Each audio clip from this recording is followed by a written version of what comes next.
Fine, it's cool. It's the internet has made it. Chat, what the fuck's happened? I've been sitting here for like 5 minutes. Double-edged sword, like. Thinking my headset was working. Bro, get over yourself. You know, again. G says he identifies as a billionaire, so we all need to start treating him like it. You know? Right. I mean, where does this end? I mean, a 5-star general. Does that mean that the CIA is going to let me in the building?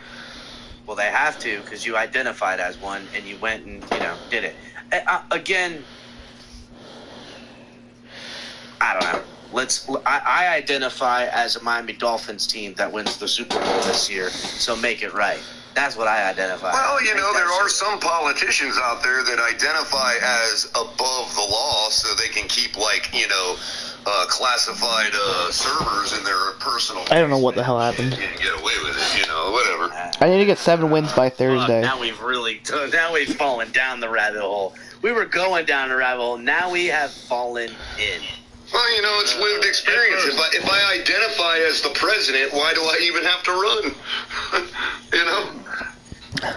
Oh man, let's continue back to some football talk before we get in trouble. Meanwhile, the NFL changed rules today. Yeah, what rules? So I have the rules up. So today the NFL voted in new kickoff rules for fair catch and touchback, which pretty much they basically made it very similar to college football. So according to Article 4, putting the ball in play after a fair catch. After a fair catch is made or it is awarded as the result of a fair catch interference, the receiving team has the option of putting the ball in play by either A, fair catch kick, drop kick, or place kick without a tee from the spot of the catch, or succeeding spot after enforcement of any applicable penalties or rule. And then B, the other option is snap from the spot of the catch or succeeding spot after enforcement of any applicable penalties, unless a player on the receiving team makes fair catch of a free kick behind receiving team's 25-yard line, in which the case the ball will be put in play at the receiving team's 25-yard line. So basically what that means is if they catch the ball sometime between the 1-yard line and the 25-yard line, it doesn't matter if they do a fair catch in that area, the ball automatically goes to the 25. But that's only on a kickoff. That's not a punt. Which begs the question as to why, with all the other rules that have impact on the game that need to be looked at, why they spent all this time crafting a rule that, has anybody even ever seen that come into play in their entire life of watching football? In college, I don't think I've ever even seen a fair catch on a kickoff. Maybe once. In college, they do it all the time, because it's rules. And in the NFL, if the kickoff team keeps getting penalized and they keep getting backed up to where they're kicking off from the 10-yard line, sometimes you might see it in a lifetime in the NFL. To me, I think if we really pull back the layers, they're calling this a safety thing, but I would imagine that placing people at the 25-yard line at fair catch rules is something that they've done, some actuaries somewhere figured out that it results in higher scoring games. That's what I would put my money on.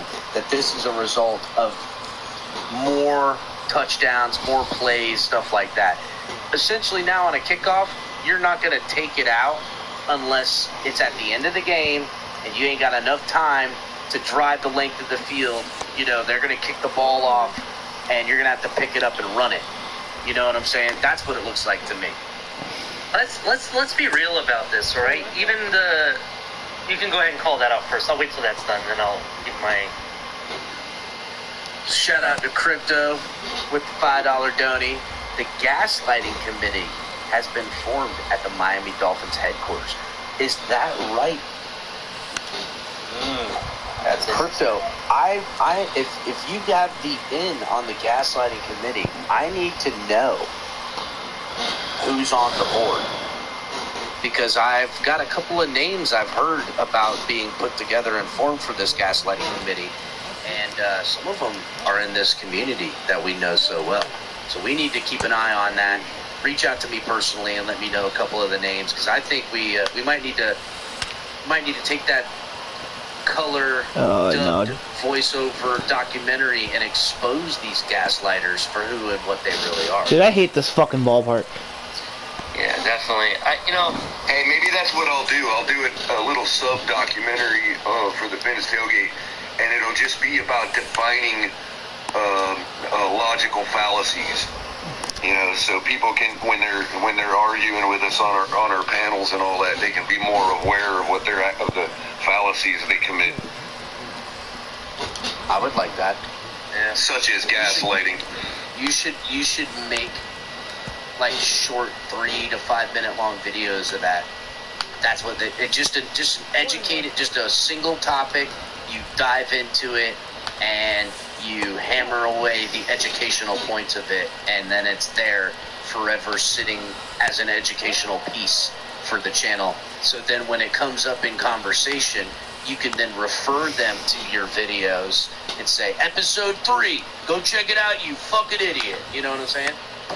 Yeah. Right. So for a preview, little example, when I argue, let's say when you find me debating on behalf of Pete's talking points, right? You know, that's not white knighting. That is a form of steel manning. Let's go. What I'm doing there is steel manning. I'm making it clear what a person's position is when everybody misconstrues it. This is a perfect example, Color. Like, straight up, that is a perfect example of exactly. You could, color commentator, episode 1, explaining the NFL steel manning. Boom. And then go on that. We'll do another bonus one for Crypto's sake. Gaslighting is when you try to convince somebody that the position they're taking is so crazy that they are insane for even thinking it. And it's meant to get a person to question their own competence, own knowledge. That is what gaslighting is. It's like when you say, but he might think that, but then when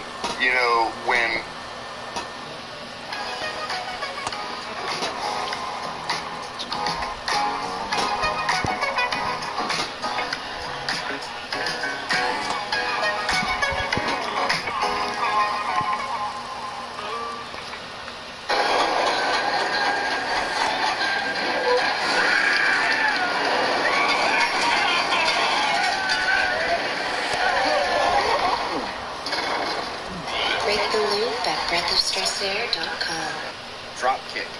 That's the part I don't understand. I was hoping Color could maybe explain that a little better. Basically, it's saying that fair catch kick, drop kick, or place kick without a tee from the spot of the catch, or the succeeding spot after enforcement of any applicable penalties or rules. So, I guess, like, they can, basically, if it's like a drop kick punt or whatever, how I guess I'm reading that is if it's a drop kick or whatever, like we hit a safety and they ended up having to punt to us, even if they get the ball to the like, let's say they try to kick it, maybe that doesn't, I don't know, maybe I'm not understanding. I was thinking that maybe we could leave the it doesn't apply. Maybe the second rule doesn't really apply in that case. I don't know. How many drop kicks are we fucking seeing? I have no idea. I don't really understand that. Especially on a kickoff. You know, I guess, okay, well, no, there's you get the touchdown and you got to kick off, or no, you get the safety, so you got to do the drop. Oh, there. Sorry, it's only 2 missed laps in 2 minutes. It's fine. 1 minute. And get a rebound. Here we go.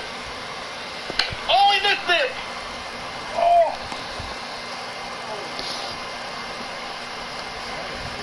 Yes. A missed layup results in a 3. Shut up, Jake.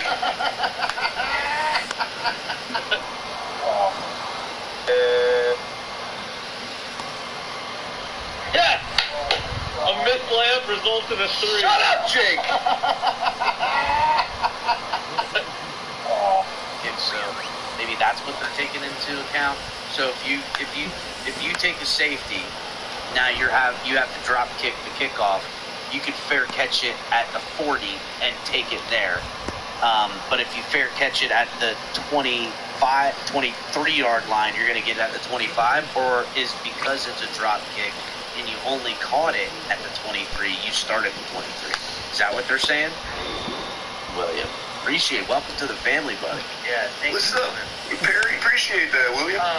But here's the point I was trying to get at, is the underlying narrative, in my opinion, is that both rule changes, this rule change and the whole quarterback change that you're calling, we talked about being the Brock Purdy thing, all has to do with the offense, bro. Both these rules benefit the offense, so the offense doesn't become lame duck. Gives them a I get what you're saying, Ollie. I guess maybe the point I'm trying to make is being missed. Behind the one. Well, maybe the point I'm trying to make is being missed. Like, I understand that it actually changes something in college because that situation actually happens in college. Where you have kickers with inferior legs, you know what I mean?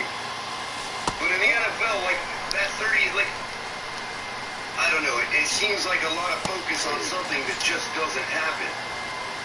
Now, I get what you're saying about the third quarterback and generating offense. I get that, but that I don't disagree with. But I'm talking about this particular nuanced thing about fair catches on kickoffs. Like, I think I might have It's a ball, but okay. catch on a kickoff in my entire life. And so these numbers, like, they look at something as, in other words, it seems to me they're creating an issue to fix.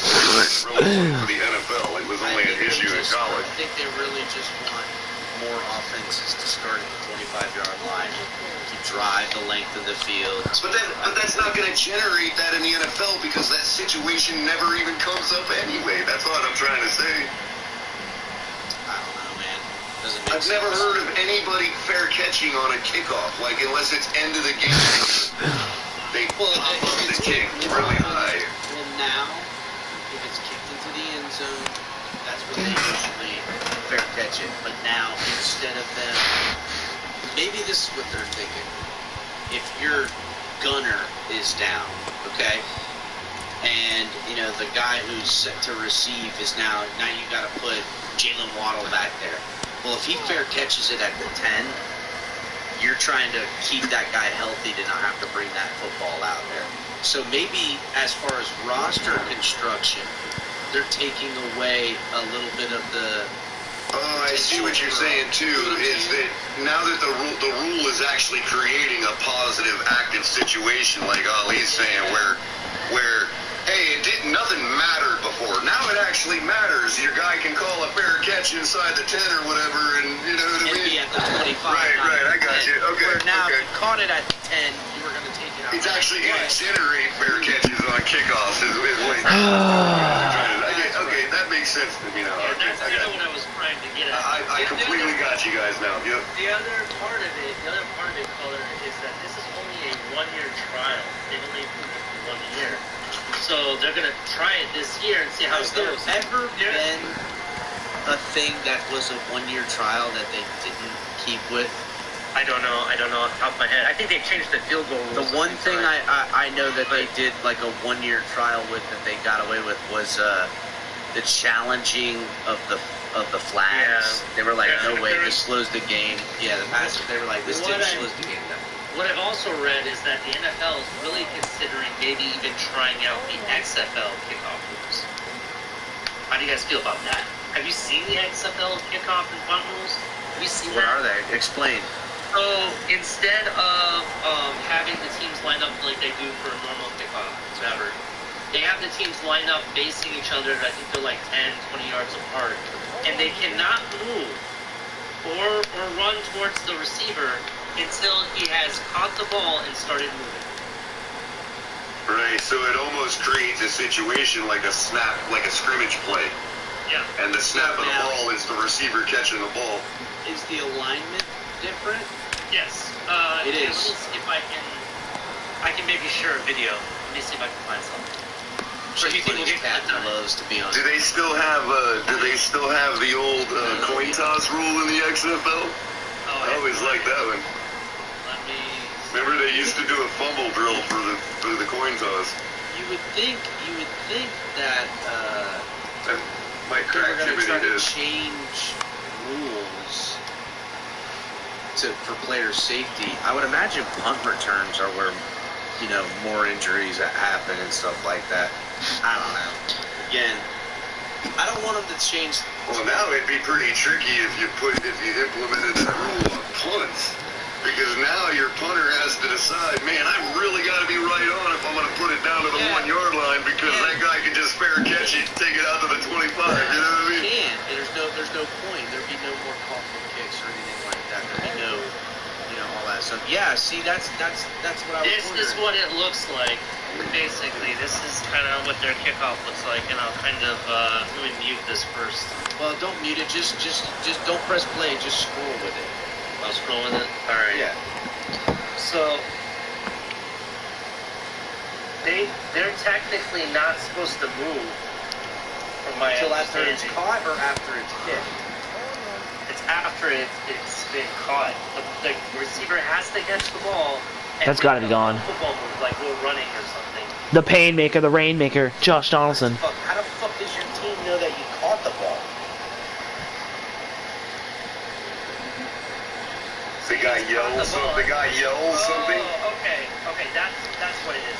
So when we were looking at it here, when we were looking here, this guy in the backfield, all the way in the back here, he's not the that's the kicker. receiver. He's the receiver.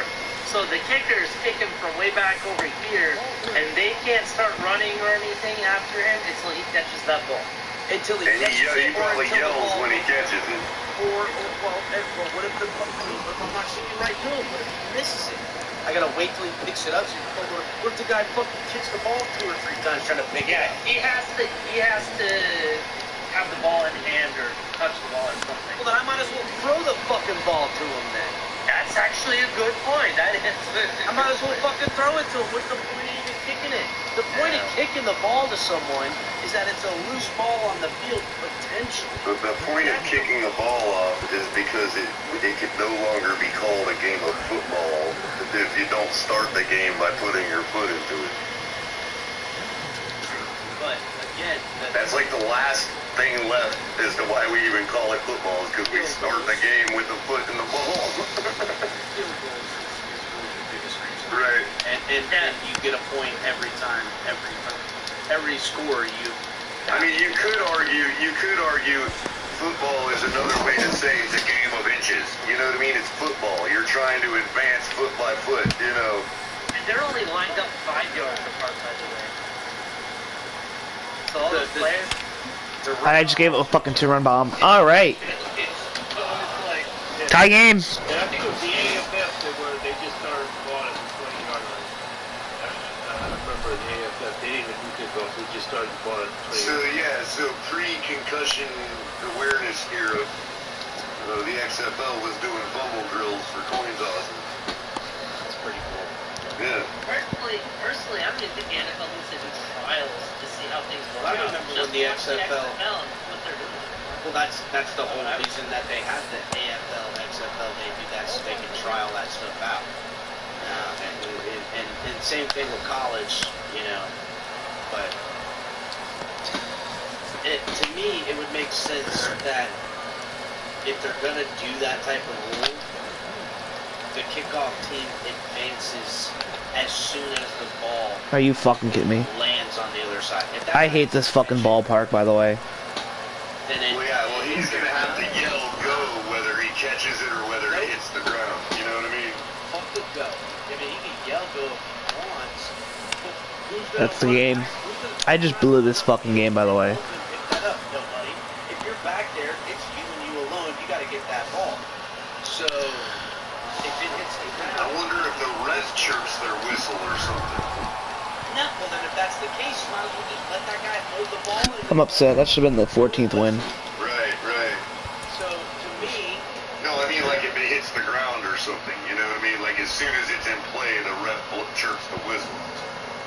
I don't know. I haven't watched a game yet. Fuck you, John Franco. Fucking bitch. I would say this: it would be it's a disadvantage kicking the ball off. You're giving the ball back to the opponent. So how do you work some of the NFL? You need to holler at your boy when you want to work these things out because I can help you explaining and what can serve the game the best. Because I thought we had a pretty good system when I was growing up.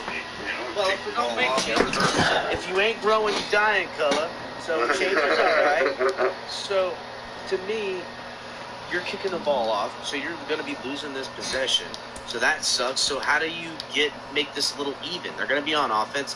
How do you make it a little bit even while making things safer? You don't have guys running 30 yards downfield, getting tired, getting blindsided, all that stuff. I kind of see why they would maybe implement something like this. So, I mean, I was on the kickoff return team. I've been laid out by then. I'd really be on Thursday. Let's fucking go. Finally, Marcus Smart Joseph. Actually, got a little perspective on Hank's pain.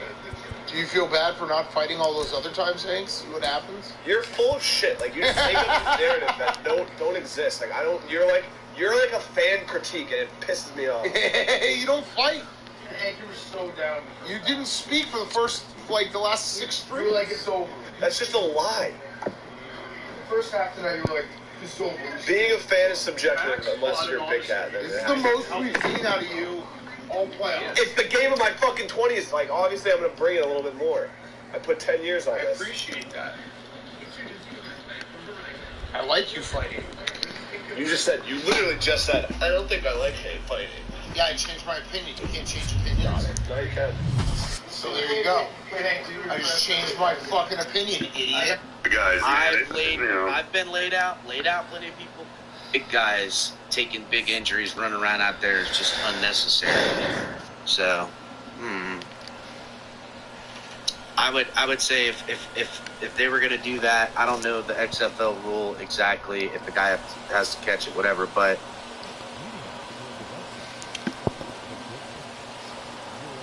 that would be how I would do it. If the ball, as soon as the ball is on the other side of that field, not in the air, but as soon as it lands, whether in his hands or on the ground, the kickoff team advances.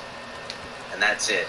But it also, you got to think too, you're out here blocking, you don't know where your guy is. You can't set up any blocks, you can't, which they wanted to get away from that anyhow. Those wall blocks were killing people.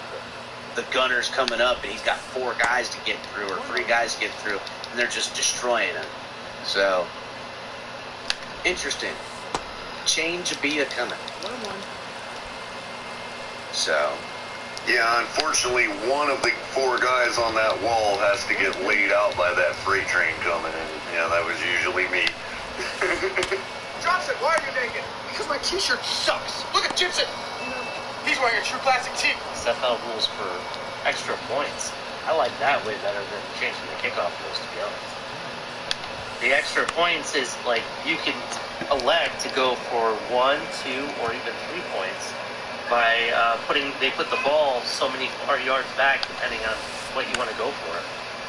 That's pretty cool. I like that. I would do that rather than changing kickoffs. But I already said that all these moves they're making really supplements the offense. And according to the NFL, offense is money. Why wouldn't you do that? That's more offense on the field.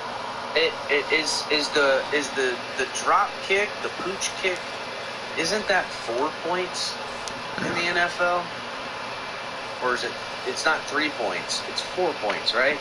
No, I don't know of anything that gets you 4 points. I don't remember. I know there's like a thing where you can drop kick it and get points. This is in the AFL, you said? No, I don't know. Maybe I'm thinking of something else. I don't know, The but to me, XFL, what they have is like you get your normal field goal. I think they put like 5 yards behind the line or whatever, and then 5 yards more you can go for 2, and then I think it's 5 more yards after that you can go for 3 points instead.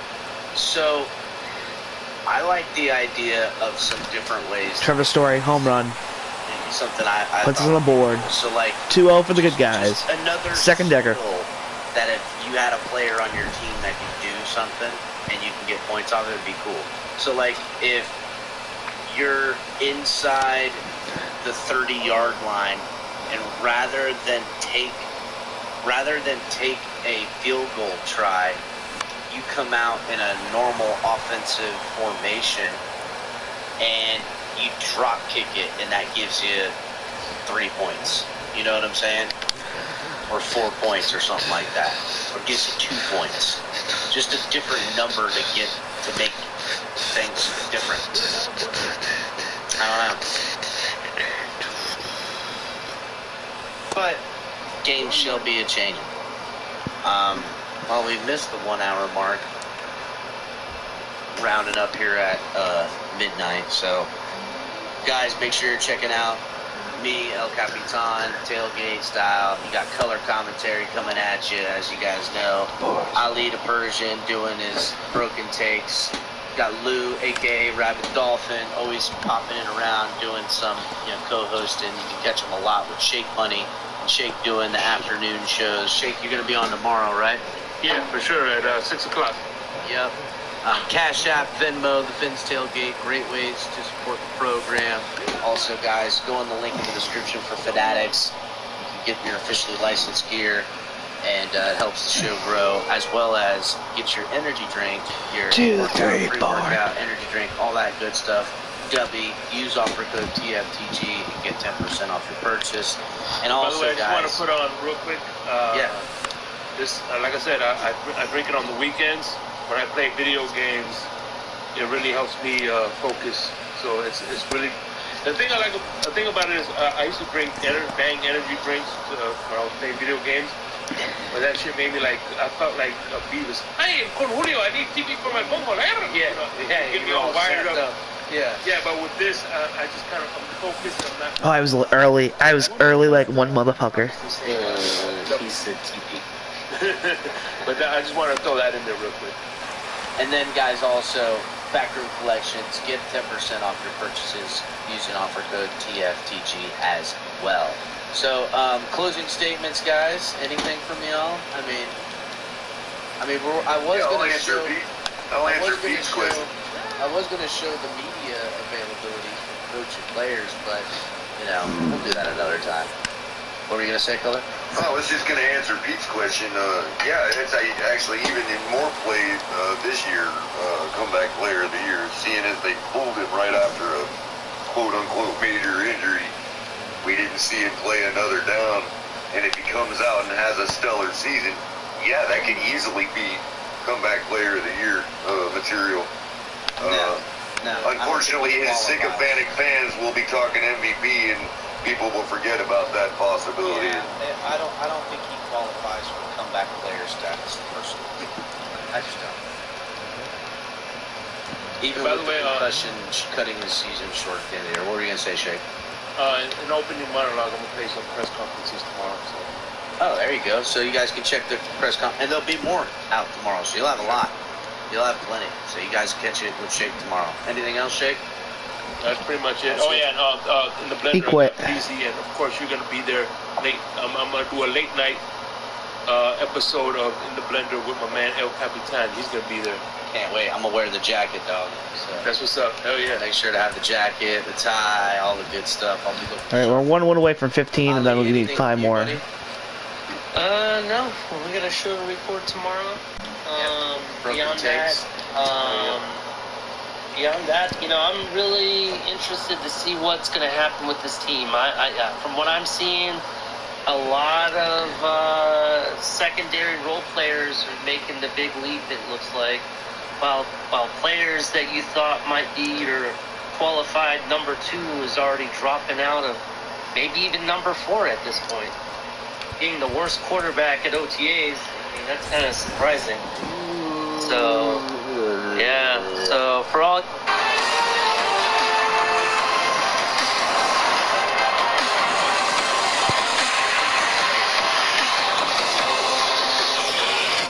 Jason Tatum with 26 of his 34 in the second half. And the Boston Celtics stave off elimination. Hi, everybody. Welcome to Studio B in Atlanta. This is Playoff Central Live, presented by AT&T 5G with a pair of NBA All-Stars, Carlos Boozer, Steve Smith. I'm Jared Greenberg, just moments away from taking you back out to Miami for live exclusive post-game press conference coverage. We'll hear from both head coaches. We will hear from the key players, the star players. Welcome to the series, Boston. Boozer, they live to see another day, and at times, not for a full 48, but at times, this looked like the team that many people thought throughout the course of the season could win an NBA championship. It just took until the second half of Game 4 for them to show up. Yeah, I was going to say it was a tale of two halves. I thought Miami did a good job in the first half, and Boston was outstanding in the second half. You saw Tatum take over the game, ended up with 34, 11, and 7, did a terrific job of being the number 1 guy, being the leader, being aggressive. The rest of those guys followed. They had 6 guys in double figures. What I loved about it, they got in the paint. Just like Coach Van Gundy talked about at our pregame show. Whether it was against the zone, whether it was against man-to-man. You know, Tatum got hot, but I love that they drove the basketball in their first half, established where we were going to get downhill. And then also they moved the basketball and did turn it over. 28 assists to just 10 turnovers, also on 43 made buckets for the Boston Celtics. The ball was moving around. It looked like the Celtics in the regular season. Yeah, and other than Game 3, Joe Mazzulla pulled his starters at the start of the fourth quarter, the Celtics were in the first couple of games, and they just crumbled in crunch time. Here we saw them in the fourth quarter, and no surprise, this is the way the NBA goes. You live and die with your superstar player, Booze. And Jason Tatum, who had not recorded a field goal in the fourth quarter over the first 3 games, finally got 5 fourth-quarter field goals. Yeah, he was crucial. And, you know, you guys, you've heard this before. You go as your leader goes. He was super aggressive, did a great job of attacking. Awesome job. And Celtics in general had 38 points. And the third quarter would kind of set the tone for the fourth quarter where they had 28 points. Outscored them a lot. So very good job by them. Very good job by Tatum by leading the group. And then the rest of the guys followed. All right, we will go back out to the arena live in just a moment for post-game press conference coverage. But if you missed it on TNT, here is Allie LaForce chatting. So he's trying to beat you. All right, I don't give a shit what these guys But I say. think for him, it's just go back to using it.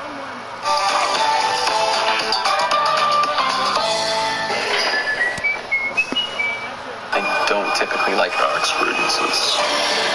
It's taken me through a world of emotions.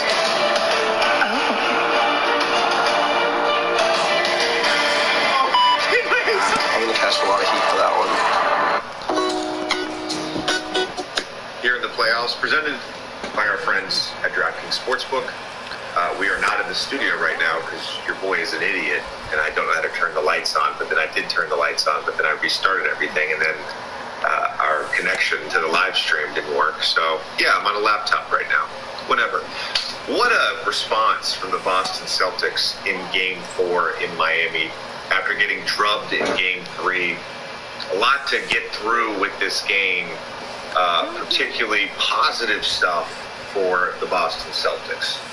So first of all, we have discussed, and I'll bring it up again, at times this defense, although they were the number 2 defense in the NBA this season, at times this defense hasn't looked as connected as they did last season.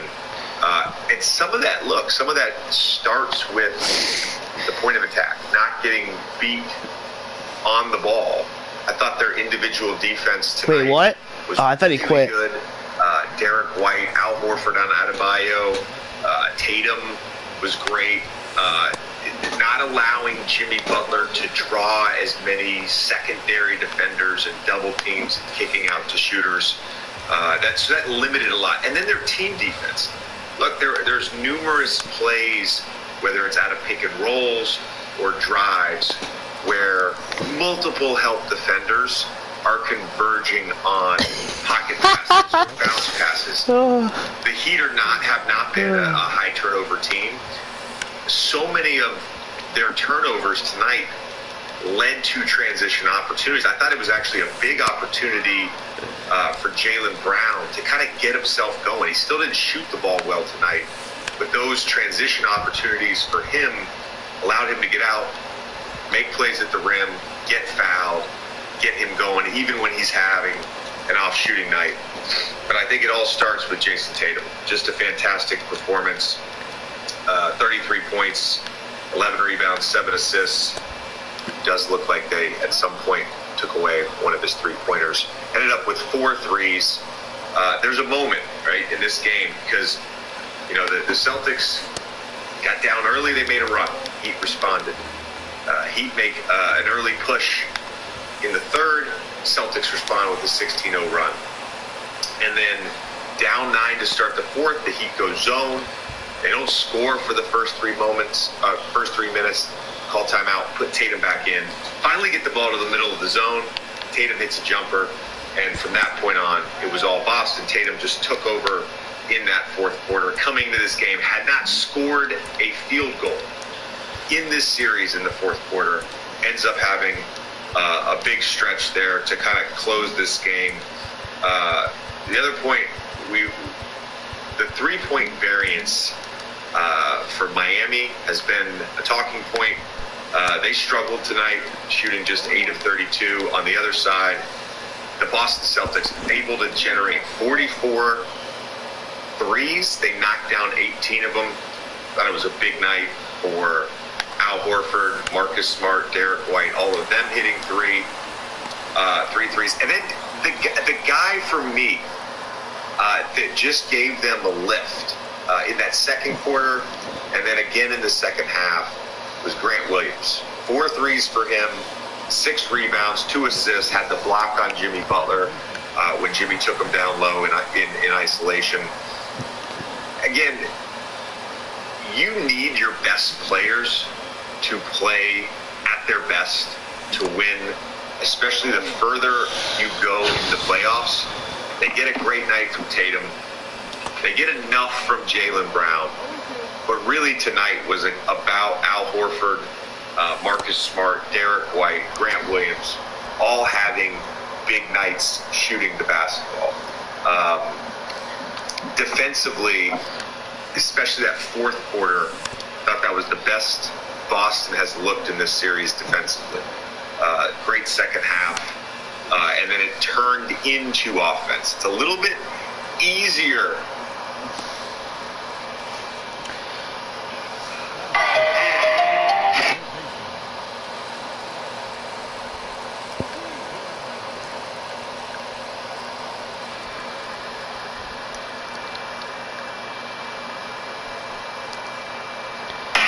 Nigga talking shit, put the metal to his mouth now.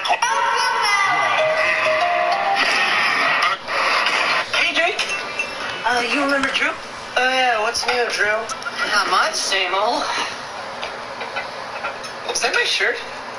Oh, yeah, well, Drew was wearing a white shirt and we're having lasagna, so I just gave him one of yours. I see. Hey, dinner's ready. Everybody grab a plate, get some food.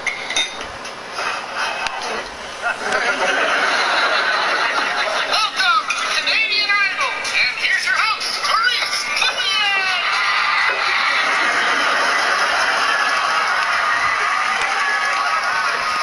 Josh, root beer for you. And Drew, you wanted the Dr. Fizz, right? Yes, sir. Thanks. I'll take a Dr. Fizz, too. Sorry, Drew got the last of it. Shall we? Do it!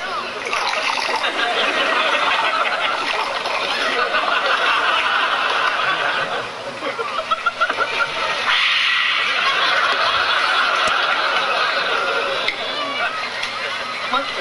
Something wrong? Nope. Excuse me? What's that? That must be Drake's friend. Yeah, I'll let my friend in. Hey! Everybody, I'd like you to meet my new friend, Jerry. What's up, fellas. Hey, Jake. Mrs. Foreman, can you settle this for us? If someone you love is kind of depressed, should you shower them with kindness or give them space? Get out of my way. Get out of my fucking way. Get out of my fucking way. Get out of my way! I'm not in your way! Fuck off upstairs then! Alright, fine. Fuck off! Get out of my way. Get out of my fucking way. Hi there. Hi there. Oh, why didn't you tell me, Mom? You know what you asked for when you got in the car? Headphones. Madison. Oh, why didn't you tell me, Mom? You know what you asked for when you got in the car? Headphones. Madison. Oh, why didn't you tell me, Mom? You know what? Where were you? You were supposed to meet me in the parking lot. And what are you wearing? You can't be serious about going with me looking like that. What? School colors. Go home. That's it. It's over, Seth. Where were you? Denver won their first ever pro sports championship in exchange for the soul of the Quebec Nordiques. Here's why. In the early 90s, the Nordiques started to build it. Hello? You just put your hand on a woman's blouse without asking? Every day. Well, here, can I help you? No, it's a union thing. Aren't you in there a little long? Yeah. Caroline, that special effects rig you're wearing is very sensitive, so don't let anything near your chest. Except me. And don't be nervous. Camera's gonna love you. How could it not? TJ, stop flirting with me. I'm gonna die soon and you'll never get over me. Fuck. Promise you'll die soon? Max, I'm about to be shot and I can't die with bad blood between us. We're good. You're living my dream, girl. Do me proud. Find the fucking dick. Hello? You just put your hip...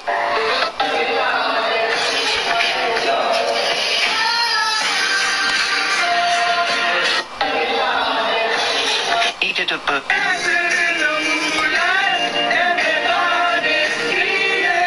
2, 3. I wish I could switch places. I'm still here. You? Same. That's too bad. I really wanted to drive home. Please, can we keep her? No, we cannot keep her. We could give Sheldon to Veronica's mom, like a trade. I'll get it, Mrs. Cooper. What do you want? Grab your stuff. Your mama wants you home. Well, when she wants me to come home, she can call me. I'm in no mood. What's going on? I'm taking her home. She's not going anywhere with you. What you say? Clint, stop. You mind putting down my kid? He's just playing around. Hello, Clint. What can we do for you? I'm here to pick up Veronica. You want to go with this man? No, sir. You heard her. Thanks for stopping by. You really want to mess with me? Sure. Why not? What's going on out there? You might want to call police. Why? There's a bum sleeping on our front porch. 2, 3. I wish I could switch... Do you know about these things hidden in sports teams' logos? Let's start with some hidden letters. So we've got 2 NBA teams with an M hidden in their logo. That would be the Mavericks, hidden right here. And the Milwaukee Bucks, they've got that M here. And they've also got a basketball hidden in their logo right here. The Eagles have one of my favorite logos in sports, but I honestly didn't know they had an E in the logo. That's right here. Obviously, the Padres logo forms an S and a D for San Diego, but did you know it's also got that P in it for Padres? 2 of the Washington teams have city landmarks in their logos. The Wizards have the Washington Monument right here, and the Capitals appropriately have the Capitol Building right here. The Minnesota Twins are changing their primary logo for this upcoming season, but it was this, and if you notice, the word win is underlined. Maybe they're changing it because they haven't won so much as a pennant in over 30 years. And this last one isn't anything hidden in the logo, but it was pointed out to me that the Bears logo is not symmetrical. I can't unsee it, and now you can't either. Did you know about these things hidden in sports teams' logos? Let's start with some hidden letters. Hey, why is there stuff? Wait, what? Hello? Hi, I'm here for the slumber party. Do I know you? My name is, Girly Teen Girl. I just moved here from, far awayville. I know it's you, SpongeBob SquarePants. I don't know what you're talking about. You were sent to spy on me by my dad. Get it, girl! I am so good, Dr. Farawayville. Who the heck is that? I don't know, but she is ugly. Not a... Hello? Alright, we're down 1, chat. I know you. My name is, Girly Teen Girl. I just moved here from, far awayville. I know it's you, SpongeBob SquarePants. I don't know what you're talking about. You were sent to spy on me by my dad. Yeah, girl. I am so getting back to far awayville. Who the heck is that? I don't know, but she is. Are you famously hit? Crawford gives it to Smart.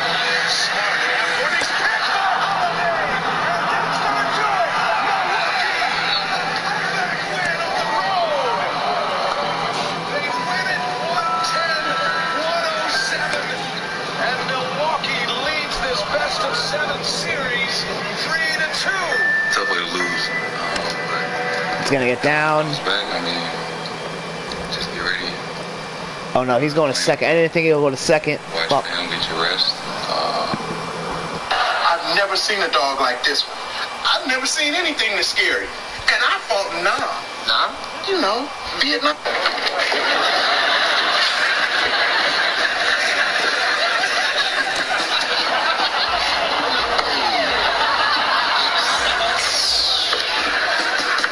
Hey, Trina.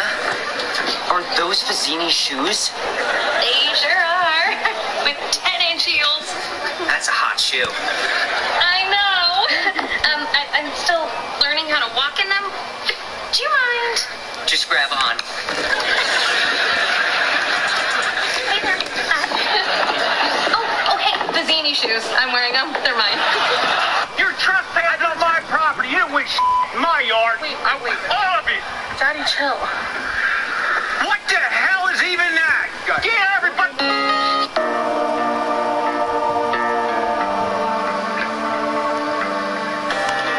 The Painmaker, the Rainmaker, suck a dick.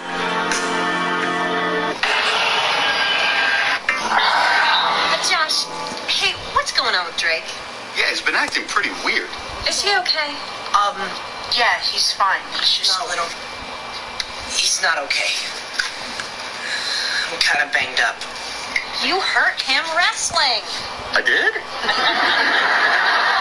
It wasn't the wrestling. It was a car accident. Car accident? He's gonna get it now. Actually, it was a dune buggy accident. What? Are you okay? Well, the doctor said... Wait.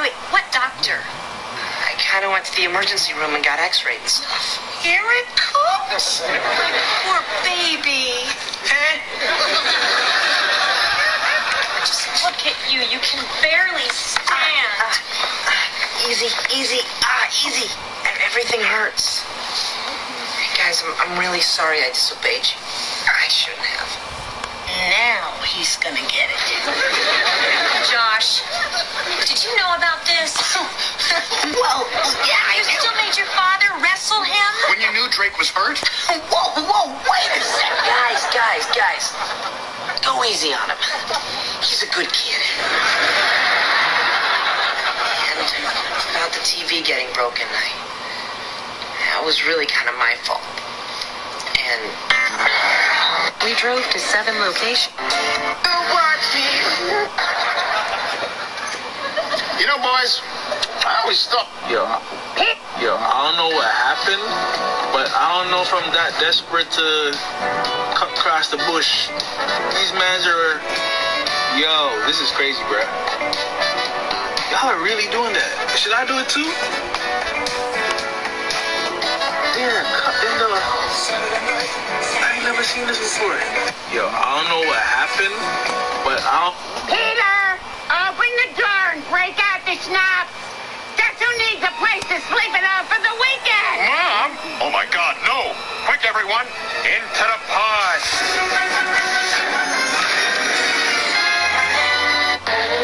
If you ever get in trouble, I'll take care of you. Because you and me, we're like brothers, only closer. If you ever get in trouble, I'll take care of you. Because you and me, we're like brothers, only closer. If you...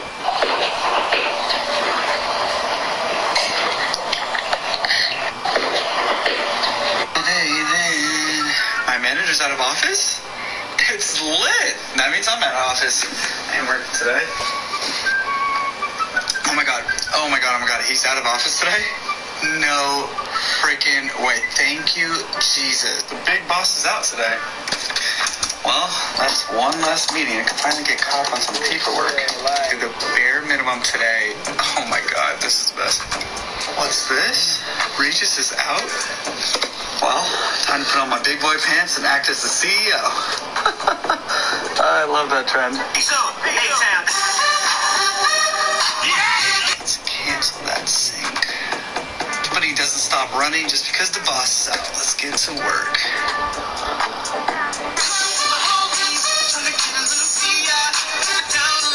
Might be able to get out of here on time.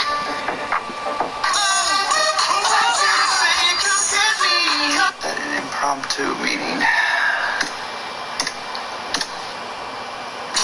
Nope, not today, Bill. Why is no one joining? My manager's out of office. I remember Brock being like, hey, I had dinner with Steve Austin last night, and we came up with this idea where I just start suplexing you and don't stop, and then beat you. I said, yeah. He's like, what do you mean? I was like, well, we both collectively agreed that you just beat the streak. We ruin that if we have a 50-50 match. It's not my night, kid. Arn Anderson in the back of my head. I hope he understands the influence he had on my wisdom of this. It's not my night. How do you showcase the enormity of that win? How do we not waste the Undertaker's streak? It's not just Brock winning a match. It's all those matches that he had to lead up to losing. If I go out and have a 50-50 match and he just sneaks over, we wasted all that. But if you take that unbelievable feat with another unbelievable feat, now we have passed the energy. And that is how you make someone. And then that someone can make others. And that's how the business works. Remember,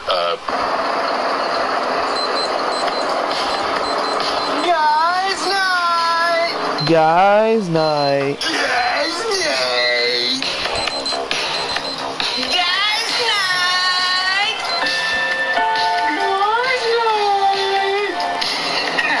Guys night! Guys night!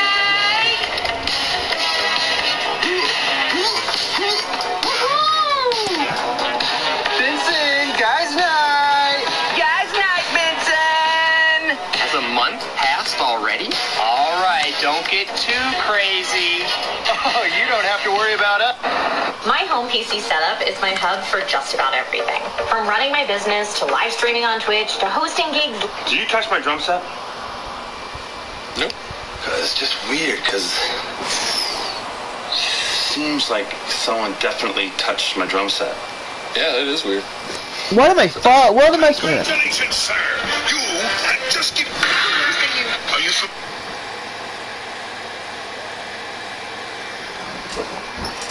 What's up, y'all? Here on my same mentality. Just want to go home for. So, I mean, Jimmy Fox, Foxy baby. gotta go out there and leave it all. So, you feel good about tonight? I feel very good about tonight. I was early. No, but just don't let us get one. So don't let us get this one. There you go. Fuck me. For the next 3-4 years.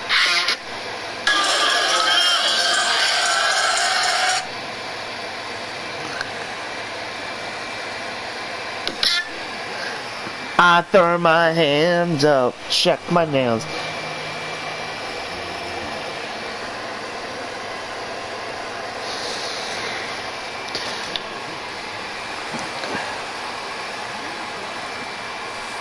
I throw my hands up, check my nails. Baby, how you doing? That's gonna do it.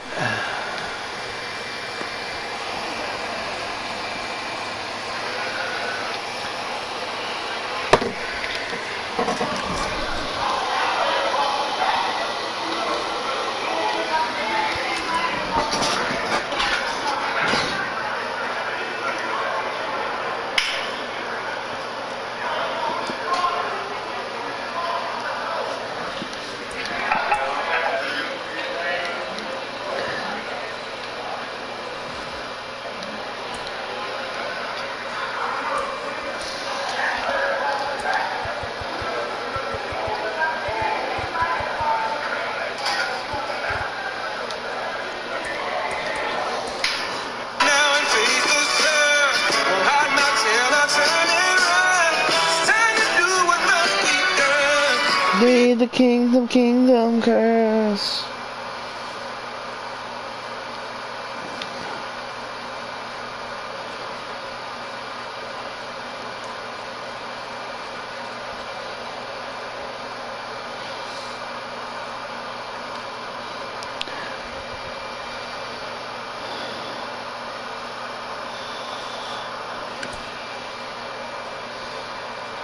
Actually,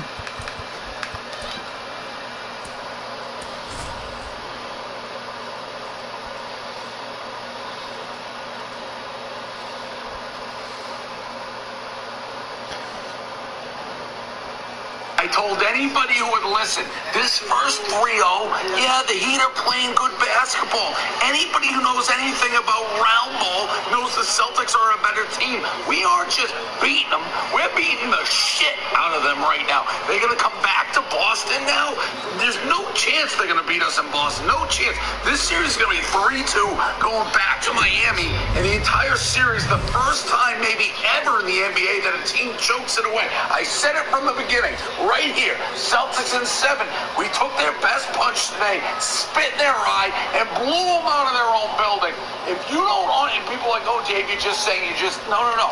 I believe it from my heart to my balls to my toes. This is...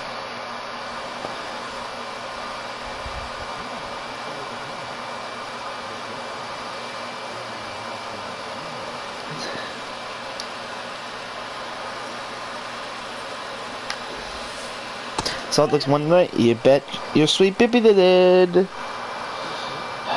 Still not done, bro. Still got. Oh my god, we have 3 viewers in here. What's up, everybody? How are we all doing tonight? How are we all doing? What is up with the 3 people in the chat tonight? There's usually 1. Well, what's up, guys? How y'all doing? Tomorrow, So, what if we have we're gonna be doing a lot of videos. What if it's more than likely. And what if someone still calls his mom for everything? At State Farm, we're there for your what ifs. Hey, Mom. Who? Probably gonna be a lot of ranked season videos for you guys tomorrow. Call or click to get a quote today. Maybe an Ace franchises tomorrow and Friday.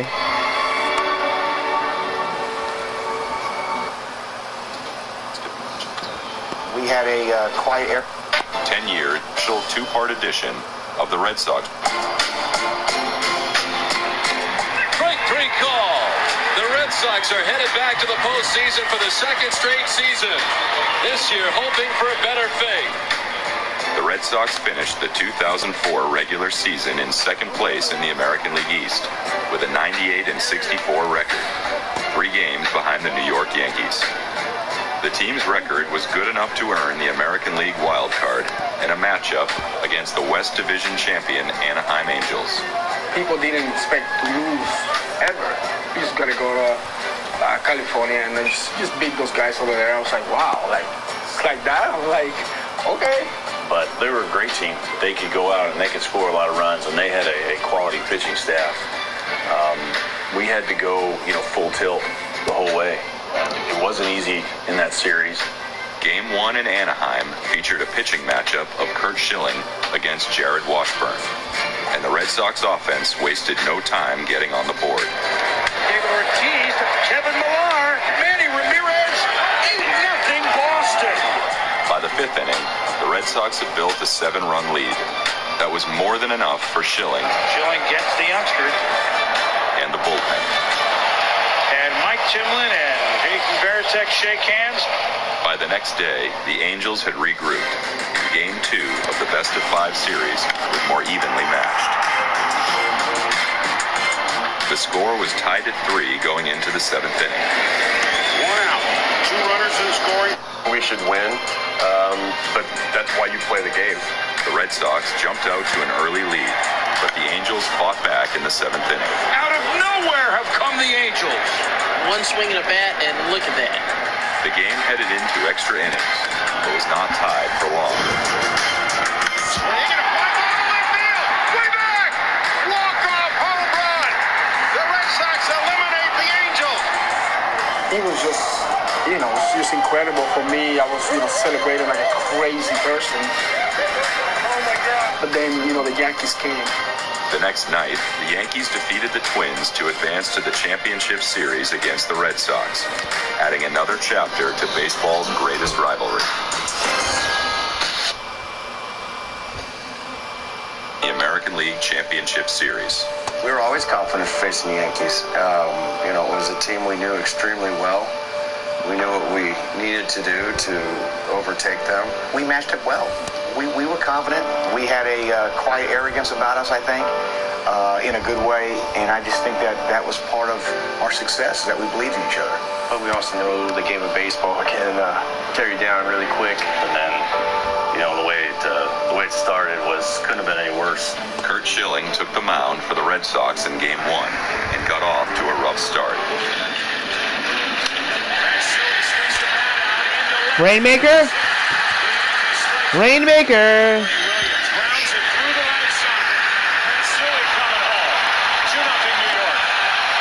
Schilling was pulled after allowing 6 runs over 3 innings. For the Yankees, starter Mike Mussina retired the first 19 batters he faced. Despite the deficit, the Sox rallied late in the game. Wow. Not enough. Get out. Get out. Fuck. Game over. Yankees win Game 1, 10-7. The Red Sox hoped to even up the series the next night in Game 2, but the offense struggled to produce. What the fuck? Pedro Martinez pitched well, allowing 3 runs over 6 innings. The Sox finally scored late in the game, but Mariano Rivera extinguished any hopes for a comeback.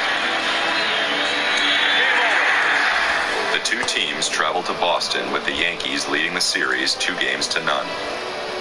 After an off day and a rainout, the series was set to resume on Saturday, October 16th. The extra time off did not help the Red Sox. That ball is up and out. Here's a 2-0. Miller flies to center. Bernie Williams is there, and the Yankees win it. A final of 19-8. The victory gave the Yankees a 3-0 lead in the series. No team in Major League history had ever come back from such a deficit. I'll be honest with you, we were down 3-0 quick, got killed Game 3. At that point, I remember going back to my room. It was devastating because you wanted to have at least a series, whether you win or lose. To be down 0-3, you're like, it made you want to throw up. It was that quick. It was just boom. I think everybody was honestly like, how long can we survive before we get knocked out of this thing? I'd like to say I was hopeful, but I really wasn't. So it was kind of one of those things that seemed overwhelming at the time, and we were down and disappointed, upset, you know, all the words, all those adjectives. With Game 4 set for the following night, the Red Sox season was on the line. I don't think that there was that much confidence there on the Boston side, especially after getting pounded in Game 3. We didn't tuck tail and we didn't start packing our bags yet. We just let's go out and win tomorrow. Let's go out and do your job, and we'll just see what happens.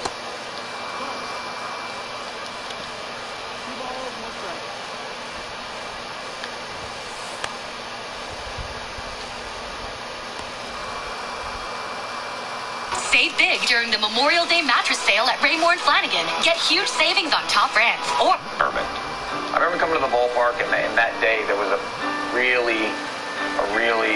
black cloud over the ball club. It was very quiet, and it wasn't quite the same locker room. And Kevin was the guy who could bring us back. I'm just telling you, do not let us win tonight. I don't know how we're really a black cloud over the ball club. It was very quiet, and it wasn't quite the same locker room. And Kevin was the guy who could bring us back. I'm just telling you, do not let us win tonight. I don't know how we're going to win tonight, but do not let us win tonight, because if they do, you have Pedro Game 5, you have Schilling Game 6, and I know if that happens, anything can happen in Game 7. And then it kind of took the pressure off all of us, and we just kind of band together and said, we can win one game. There was hope. It was just the hope, okay, let's pitch well enough to let this team be around long enough. We win one game and watch out. The Yankees struck first in Game 4. He swings at a towering fly ball to deep left, way back. It is gone and out of Fenway. But The Sox came back in the fifth. Line drive, and they lead no more. David is in. Cabrera rounds. He scores. And Boston has the lead. Only to give the lead right back an inning later. Grounds to the right side. Bellhorn knocks it down. Can't make a play, and the Yankees lead again. Heading into the bottom of the ninth, the Red Sox found themselves down 4-3. Mariano Rivera had pitched the eighth inning and returned to try to finish the game and the series for the Yankees. Kevin Millar led off the inning. And you can ask Kevin, he's not the most outstanding hitter.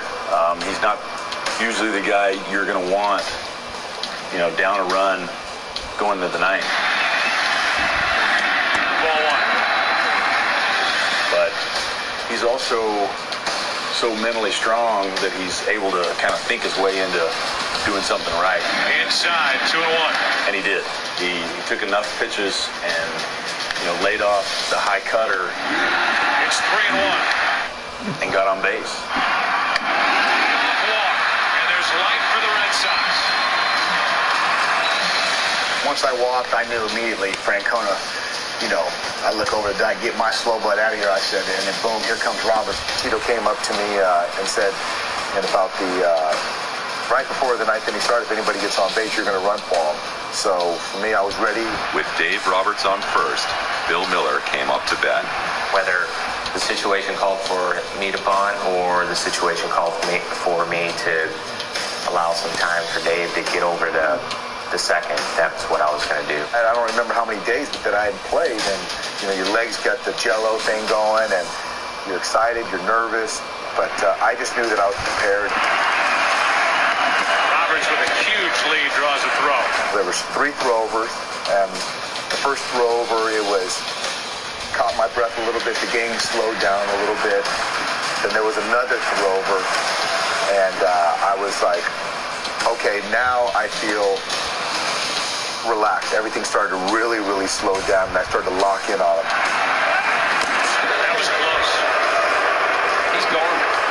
After that third throwover, I knew that it was like I had played the 8 previous innings, and I was dialed in, and I knew that once he made his move to go home, I was going to get a great jump.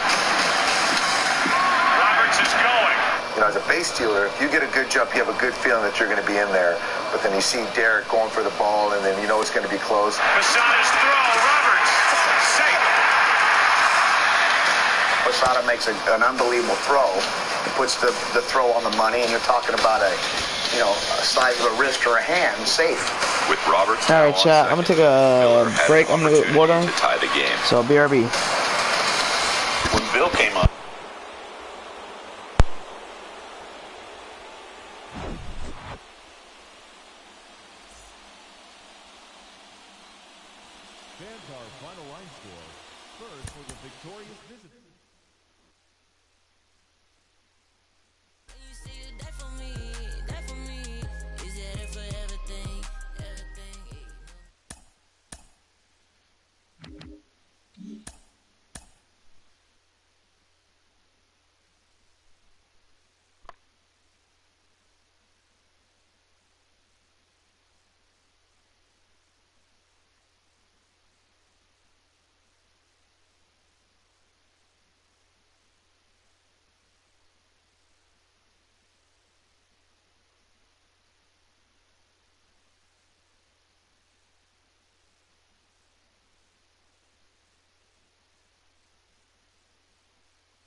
you're talking about a guy that had a surgery on his ankle tendon, having a tough time to walk, didn't know how he was going to plant, didn't know how he was going to push off, and then look at the performance. Starter Kurt Schilling. At that moment, you're talking about a guy that had a surgery on his ankle tendon, having a tough time to walk, didn't know how he was going to plant, didn't know how he was going to push off, and then look at the performance he puts in for Game 6. Like a scene from The Natural, Schilling climbs the mound. Sierra strikes out. Kurt Schilling rolls through 6 innings. With Schilling in a groove, the Red Sox grabbed an early lead. Varitek has put Boston on top. Schilling threw 7 innings of 1-run ball, and Keith Folt came in to close out Game 6. Red Sox force Game 7. In Game 7 the next night, the Red Sox ensured there would be none of the drama that had characterized the series. And here's Ortiz. He rips one into right field. Back at the wall, 2-0 Red Sox. Damon hits it in the air to right field. Sheffield back in the corner. At the wall, a grand slam. There's another one in the right field. Johnny Damon is going off. It's an 8-1 Red Sox lead. It was one of those games where such an ideal start. We scored runs, we scored early, we kept scoring, and it made my job a lot easier. Derek Lowe has been sensational. Absolutely fantastic. It's midnight here at Yankee Stadium. The Red Sox are 1 out away. Here it is. Ground ball to second. Reese. The Boston Red Sox have won the pennant. If he gets that ground ball to second base, I think I was already starting to run out on the field. The ball was hit. It's that ground ball to second base. I think I was already starting to run out on the field when the ball was hit. It was amazing. I mean, it was pandemonium for us.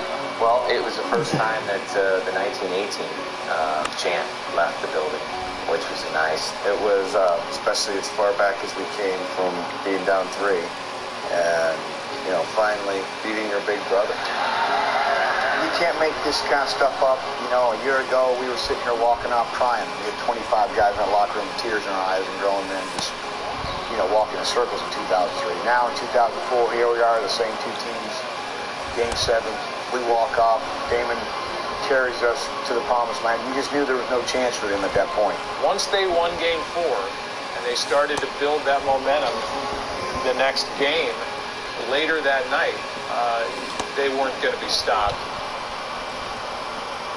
Goldfish. Can I get the Donaldson. Sure.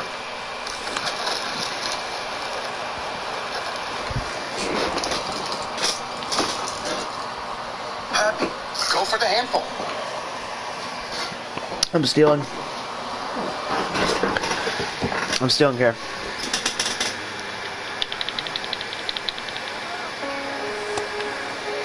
After the Red Sox defeated I'm out. Fuck me. Won their first American League pennant since 1986. They were set to host the World Series. Their opponents, the St. Louis Cardinals, the same team that had beaten Boston in 1946 and 1967. The Cardinals were a great club. They were like that American League team. They had the offense with Jim Edmonds and Scott Rowland, Albert Pujols. I think we had so much confidence after we had made that 4-game comeback that, there was no stopping point. On the mound for the Sox in Game 1 was veteran knuckleballer Tim Wakefield. I was just excited. I think the biggest thing that ran through my mind, I think my only worry was how many fastballs were going to go off when I threw the first pitch. And it wasn't as bad as I thought it was going to be, but it was pretty special. Renteria strikes out, and a good start for Wakefield tonight. The Red Sox jumped out to an early lead, played in 4 runs in the first inning. Foxy. 3 more in the third. Foxy, baby. Base hit, and that makes it 6-2. The Cardinals came back to tie the game in the 8th. Can't make the play. Cedeno will come around and score. The Red Sox responded later that inning. Seager. Nice shit. 11-9 Boston in Game 1. Game 1, we made some errors. We played a bad game. We played a floppy game, and we still found a way to win.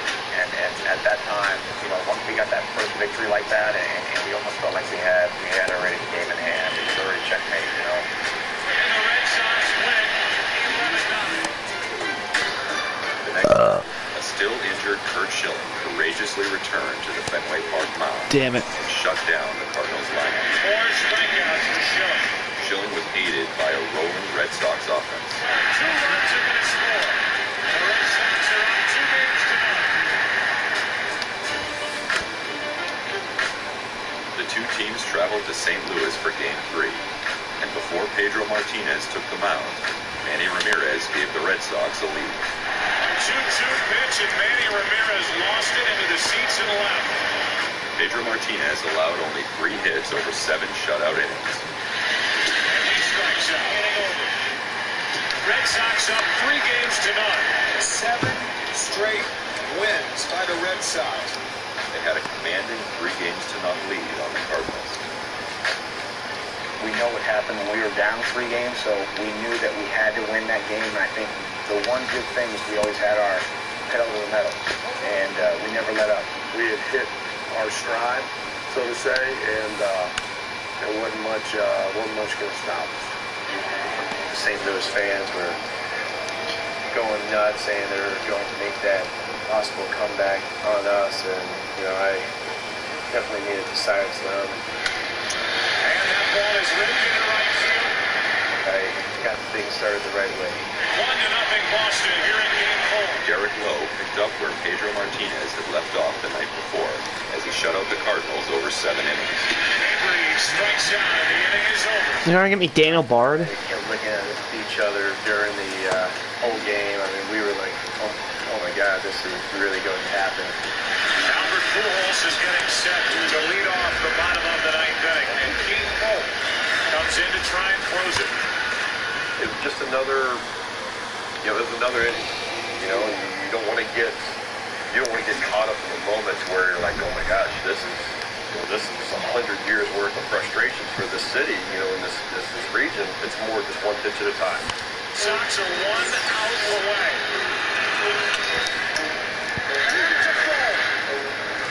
Red Sox fans have longed to hear it. The Boston Red Sox are world champions. As soon as he caught that ball, really as soon as I tossed it, it's like, just like 1,000,000 pounds lifted off my shoulders. Words can't describe it, how so much weight was lifted off everybody's shoulder. Not only ours, the team, but generations and generations of Red Sox fans, generations and generations of players, ex-players. I remember staying in the locker room in St. Louis for hours, just hanging out with each other and guys dancing. And this probably isn't going to happen again. We're never going to be together again like this. This is something so special that might not ever happen for the next 1,000 years on Earth. Yeah! By the time we got to the plane, the sun was already starting to come up. Following season after season of disappointment, those who wore the Red Sox uniform in 2004 finally delivered the franchise its elusive 6th World Series championship.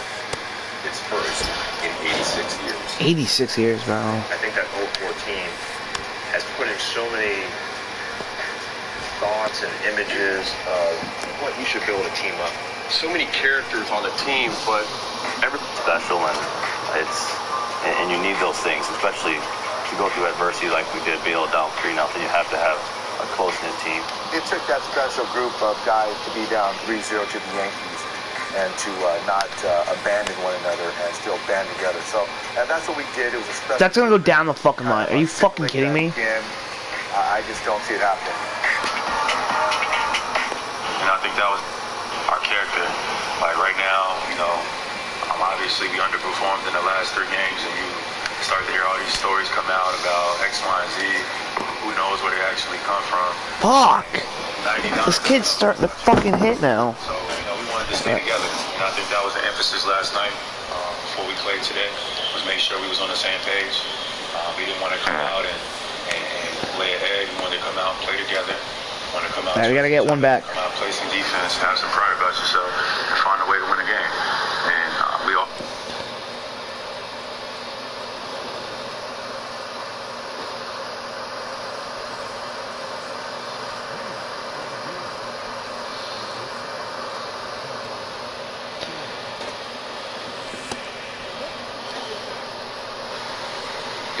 Yeah, we just, everybody was in good spirits.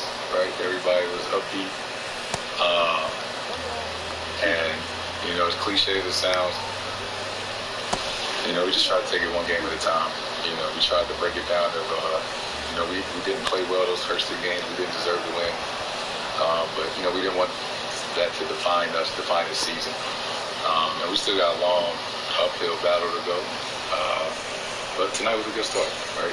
And, you know, just try to carry this momentum towards Thursday. Yeah, we just,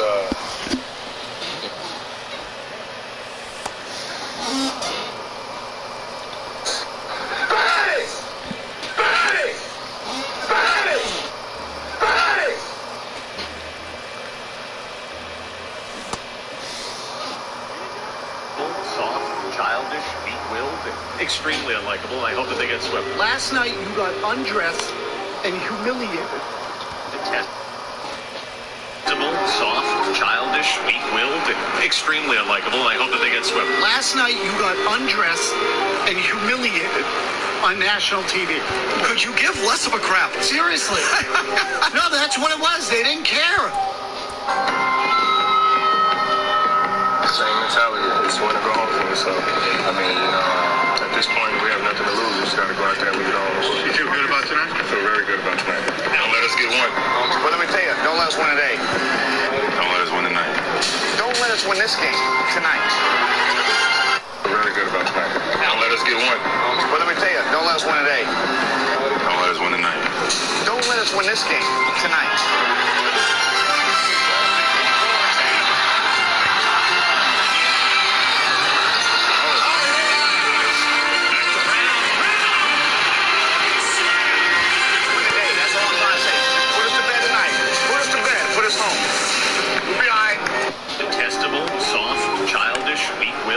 Extremely unlikable, and I hope that they get swept. Last night you got undressed and you...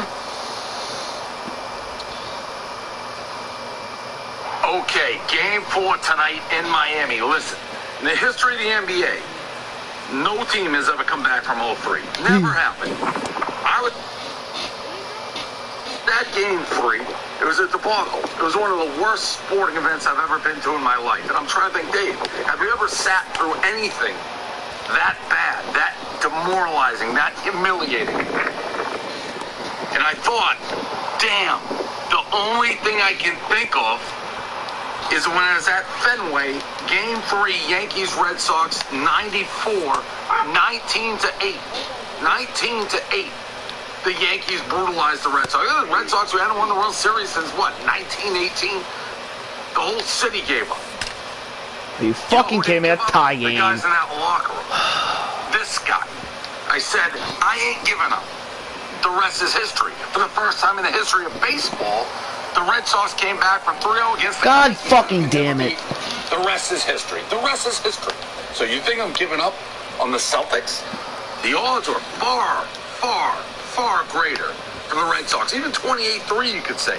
Yeah, we're down 3-0 to the Heat. I still think we're better than they are. And guess what? The pressure's on them. We go win this game tonight. We come back to Boston. That's a win. That's a win. Suddenly it's 3-2. Everyone's doing to the Heat. If they don't win Game 6 on their home court, Game 7's done back in Boston. If you look at it that way, this is a must-win for not only us, but the Heat. I think we go in there, win, play our dicks off, play for pride, and suddenly we're back in the driver's seat. Celtics in 7. I believe it. You should too.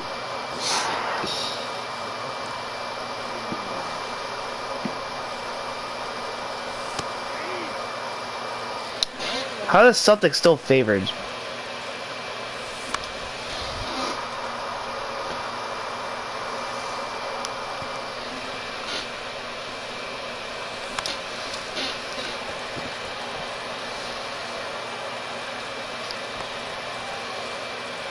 I'm out.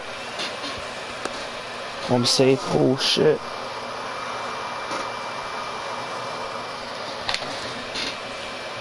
Yeah, he's ready for a bunt. That's a ball, but okay, suck my dick. God damn it. Beach, we're not fucking.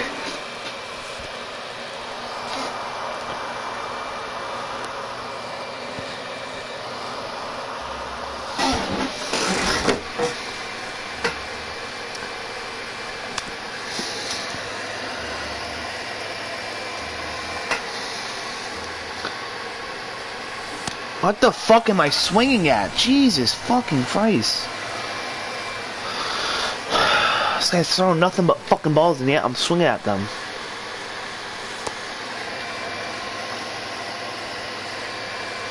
Jalen said a shoot around today. Don't let us win one. Obviously just one game, but now what? Yeah, we just got to go win another. That's all that matters. You know, we take it one game at a time. You know, we understand, the odds are stacked against us. But we're a team that believes in us no matter what, and we just got to keep going, and all that matters is the next game. Marcus, what we saw today is what was missing in the first 3 games. What is going to be the key to finding consistency and replicating tonight's success? Doing the little things over and over. Tonight was the little things. I don't even know what. In each other, we believe.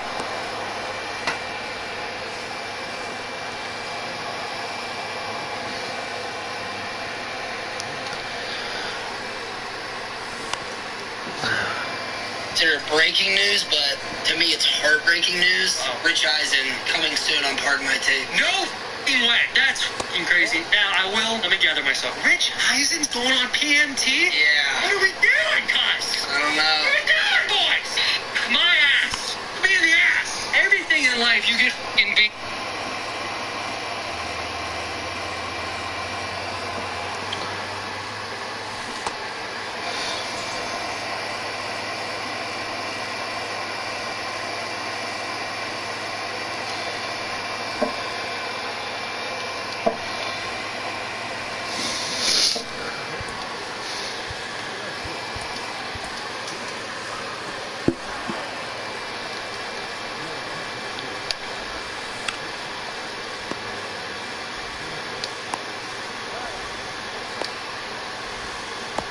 Suck a dick, nerd. Go suck your dick. Suck it real good. One movie quote tattooed on your body, what would it be? Leave the gun, take the canoes. I knew you were going to say that. That's a great line. If you had to get Oh, one God. movie quote tattooed on your body,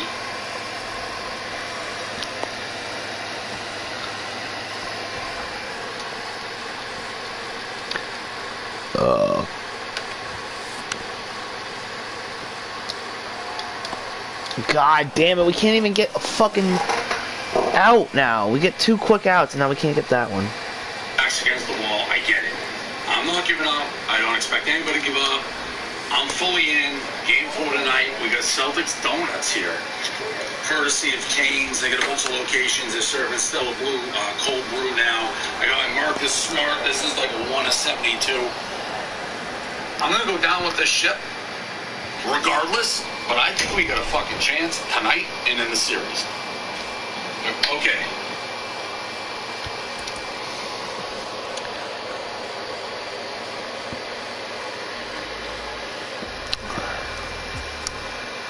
Chat, I gotta go pee now. So, sorry. Okay, we need 5 wins now. We need 5 wins now. Did you see the MLB The Show? Yeah, I saw that statement. I'm not gonna talk about it, but I'm gonna be right back.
What time are you going to? Probably 2.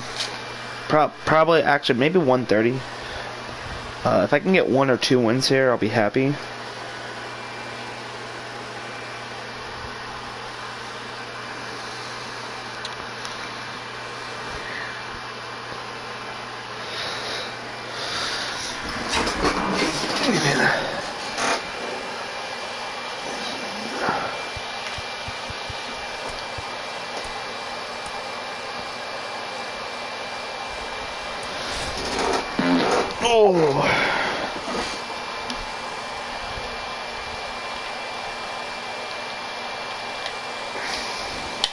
Lowe's knows that when you get more savings, you get a lot more summer. That's why we've got fresh new deals, so you can heat things up and chill out all season long.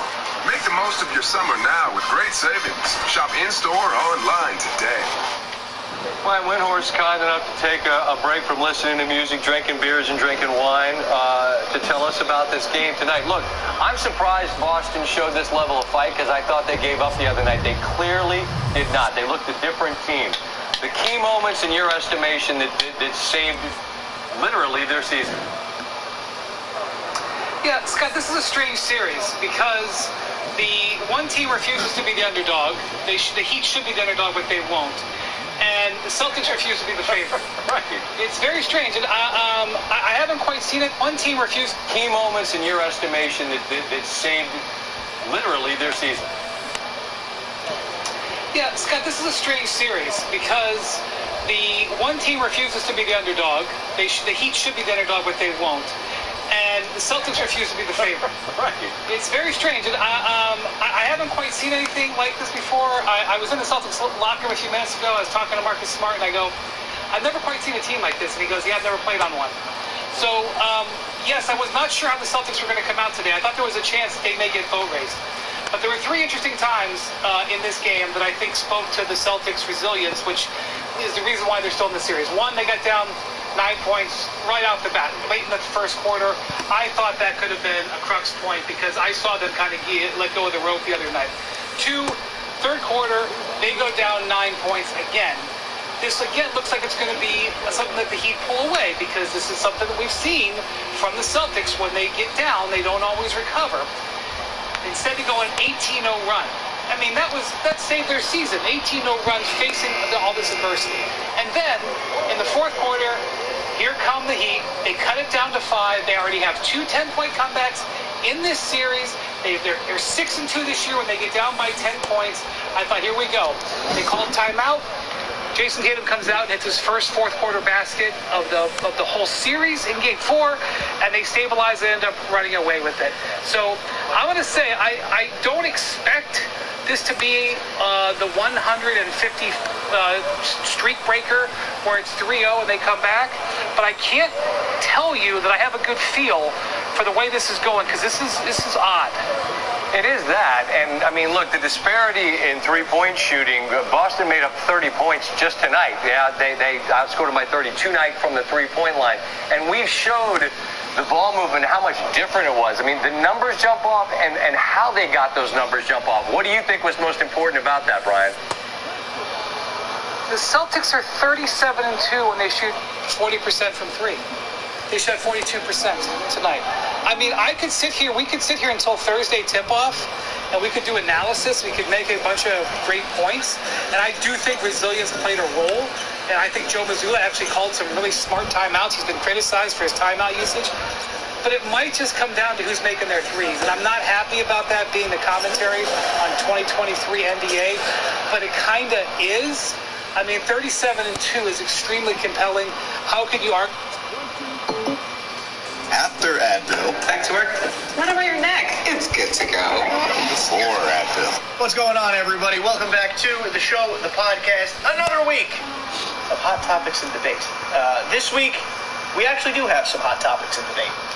And I want to preface a lot of this conversation by saying that we all need to be nicer to each other. I think that goes without saying, but there's been some community drama. Definitely in the last week, you could argue the last couple of. It stems from the fact that SDS is starting to make some things no-sell. And the community has portions of people who agree, portions who disagree. And as is always what happens when people disagree, everyone's butting heads. We're going to talk a little bit about that today. That's what the episode's about.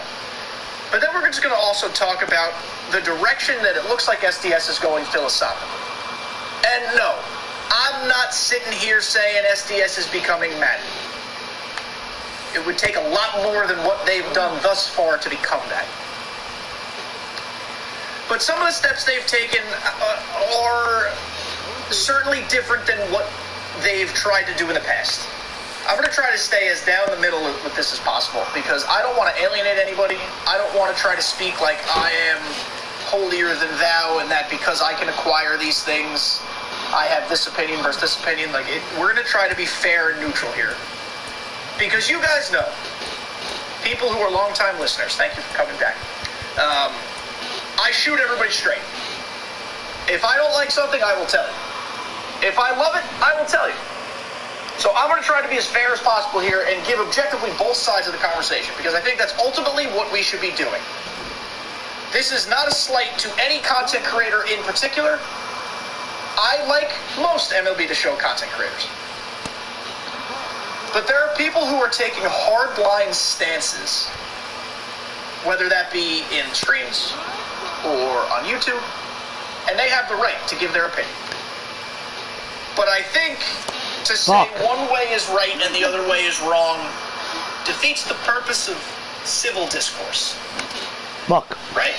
So let's just give both sides of the situation in this podcast. I will give you a little bit of my opinion, but I'm going to try to stay down the line. And then I want you guys to let me know in the comments. What do we think?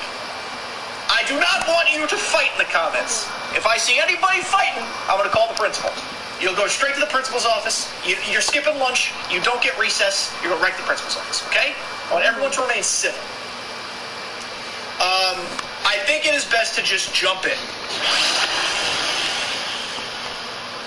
Now, at points during this conversation, I might be grinding tops now moments in the background. Don't pay attention to that. We're talking here. But I just need to keep the train moving a little bit. I got some grinding to do. I'm about to be away for a couple weekends. Consecutive weekends. I'll be back during the week, but consecutive weekends for work and other obligations, so I got to grind now. But that's neither here nor there. Here we go. So let's start with Battle Royale. The new BR program dropped on Tuesday, last week, the day of the last episode. Evan Longoria, Justin Verlander, and Frank Thomas are the new bosses. Pretty spicy. I think Longoria is clearly the number 3. I think Verlander versus Big Hurt is 1A, 1B. Your personal preference. I took Verlander. I went 12-1 and then had another 9-win run. So that really helped me progress through the program quickly. Now, because I got through it so quickly, in the past I'd be like, oh, let's sell this card and buy it back cheaper. You can't do that no more. If you get the BR reward, the flawless program reward, through the program, it is no sell. If you go flawless, you can do whatever you want with it. You can sell it, you can keep it, don't give a shit. There are opinions on making this. Damn, chat. Is there anyone in here? There's one side of the community. That's what I want here. Not choosing sides. Not saying if it's right or wrong. Going flawless is arguably the hardest thing to do in MLB The Show. I've said that many times. To win 12 games in a row on All-Star is hard enough. Then you deal with the RNG that comes in Battle Royale. Then you deal with connections and latency issues and live series bronzes and silver. There's a lot of crap that goes into going flawless. Going 12-0 is hard. There is one portion of the community, the people who can go flawless consistently. I do not associate myself with those people, by the way. I have gone flawless 3 times this year. I can rip off a 12-1 run. I do not consider myself a BR wizard. I want to make that abundantly clear. I do not call myself an incredibly competitive player. I'm a good player. I'm an above-average player. I don't think I'm excellent. There's that portion of the community that thinks BR rewards, or if you go flawless, let me say it that way, if you go flawless, you should be rewarded handsomely. I don't disagree with that. There's the other half of the community that believes all cards should be accessible. I also don't disagree with that. I think, I know I not call out, that's the wrong word, mention Daddy Dimmu a lot. Big fan of his, you guys know that. I think most people are. He, in my opinion, put this best. So shout out to Dimmu, I'm sorry I'm stealing your opinion, but I really like it. Well, both the competitive community and the, I don't want to say casual, because people who are much better than quote-unquote casual, which I know people don't like that word, it is hard to go flawless. You can be a really good player and still never go flawless. But there's the flawless community and the non-flawless community. Let's divide them that way. Flawless and non-flawless. Both should be able to have their way here. For the longest time, SDS has catered to the non-competitive community. And when I say competitive, I don't mean not good versus good.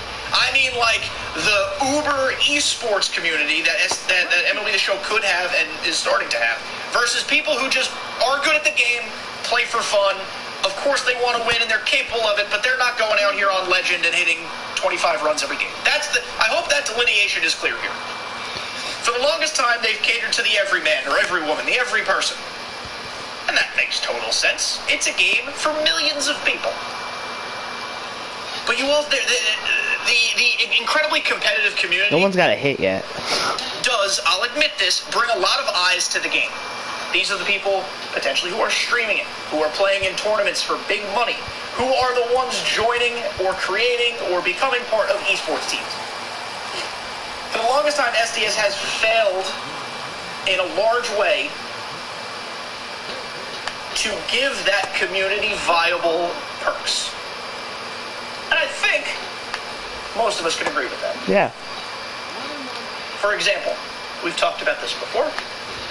If you reach 1,000 in ranked seasons, SDS is like, oh, guys, don't worry. We finally gave you what you wanted. A cool icon. Like, that shows you how out of touch they are with the competitive community, because that's ridiculous. I think I'm in the business of appeasing as many people as possible. You could say that means I'm soft. I don't think that's what that means. But I'm in the business of appeasing as many people as possible. So why can't we all be happy? Why can't we all have nice things? I do believe the program has taken some of the oomph out of the flawless cards. I think instead of making this pack no-sell, which I understand why they did it. They want to make 12-0 quote-unquote worth it to the people who can do it. I get the thinking. But instead of doing that, why don't they just actually finally start giving stub vouchers to the people who accomplish good things? I don't know what the correct amount would be. 100,000 stubs? 150,000 stubs? Something like that. If you go flawless, you get the pack, you get the 12-win card, and you get a stub voucher. Because the issue with making this no-sell is not only that stubs are very hard to come by this year, and that's the end of the conversation that we're going to have later on. I alluded to, like, the philosophy changes. That's part of it. Let's say I reached this in the program. I knew I wanted Justin Verlander. I love Justin Verlander. I was never going to backtrack from Justin Verlander, so it's not a problem for me. But let's say Timmy Two Shoes. That's his name. Timmy Two Shoes. He lives on the Upper West Side of Manhattan in 1918. Let's say Timmy Two Shoes reaches this round. It's like, oh, Evan Longoria is kind of neat. We don't often get 99s of him. I'm going to take Evan Longoria. Let's say after 3 ranked games, he's hitting 0 for 12 with 10 strikeouts. You could argue it's an issue with gameplay. However, maybe he wants to switch to Frank Thomas. Maybe he wants the pitcher. Because it's no-sell, you can't even swap and choose the other person. Not everybody is in this to just, like, make maximum profit off stubs. So the ability, or the inability, rather, to be able to swap to a different boss if I don't like the one I chose, that's not great.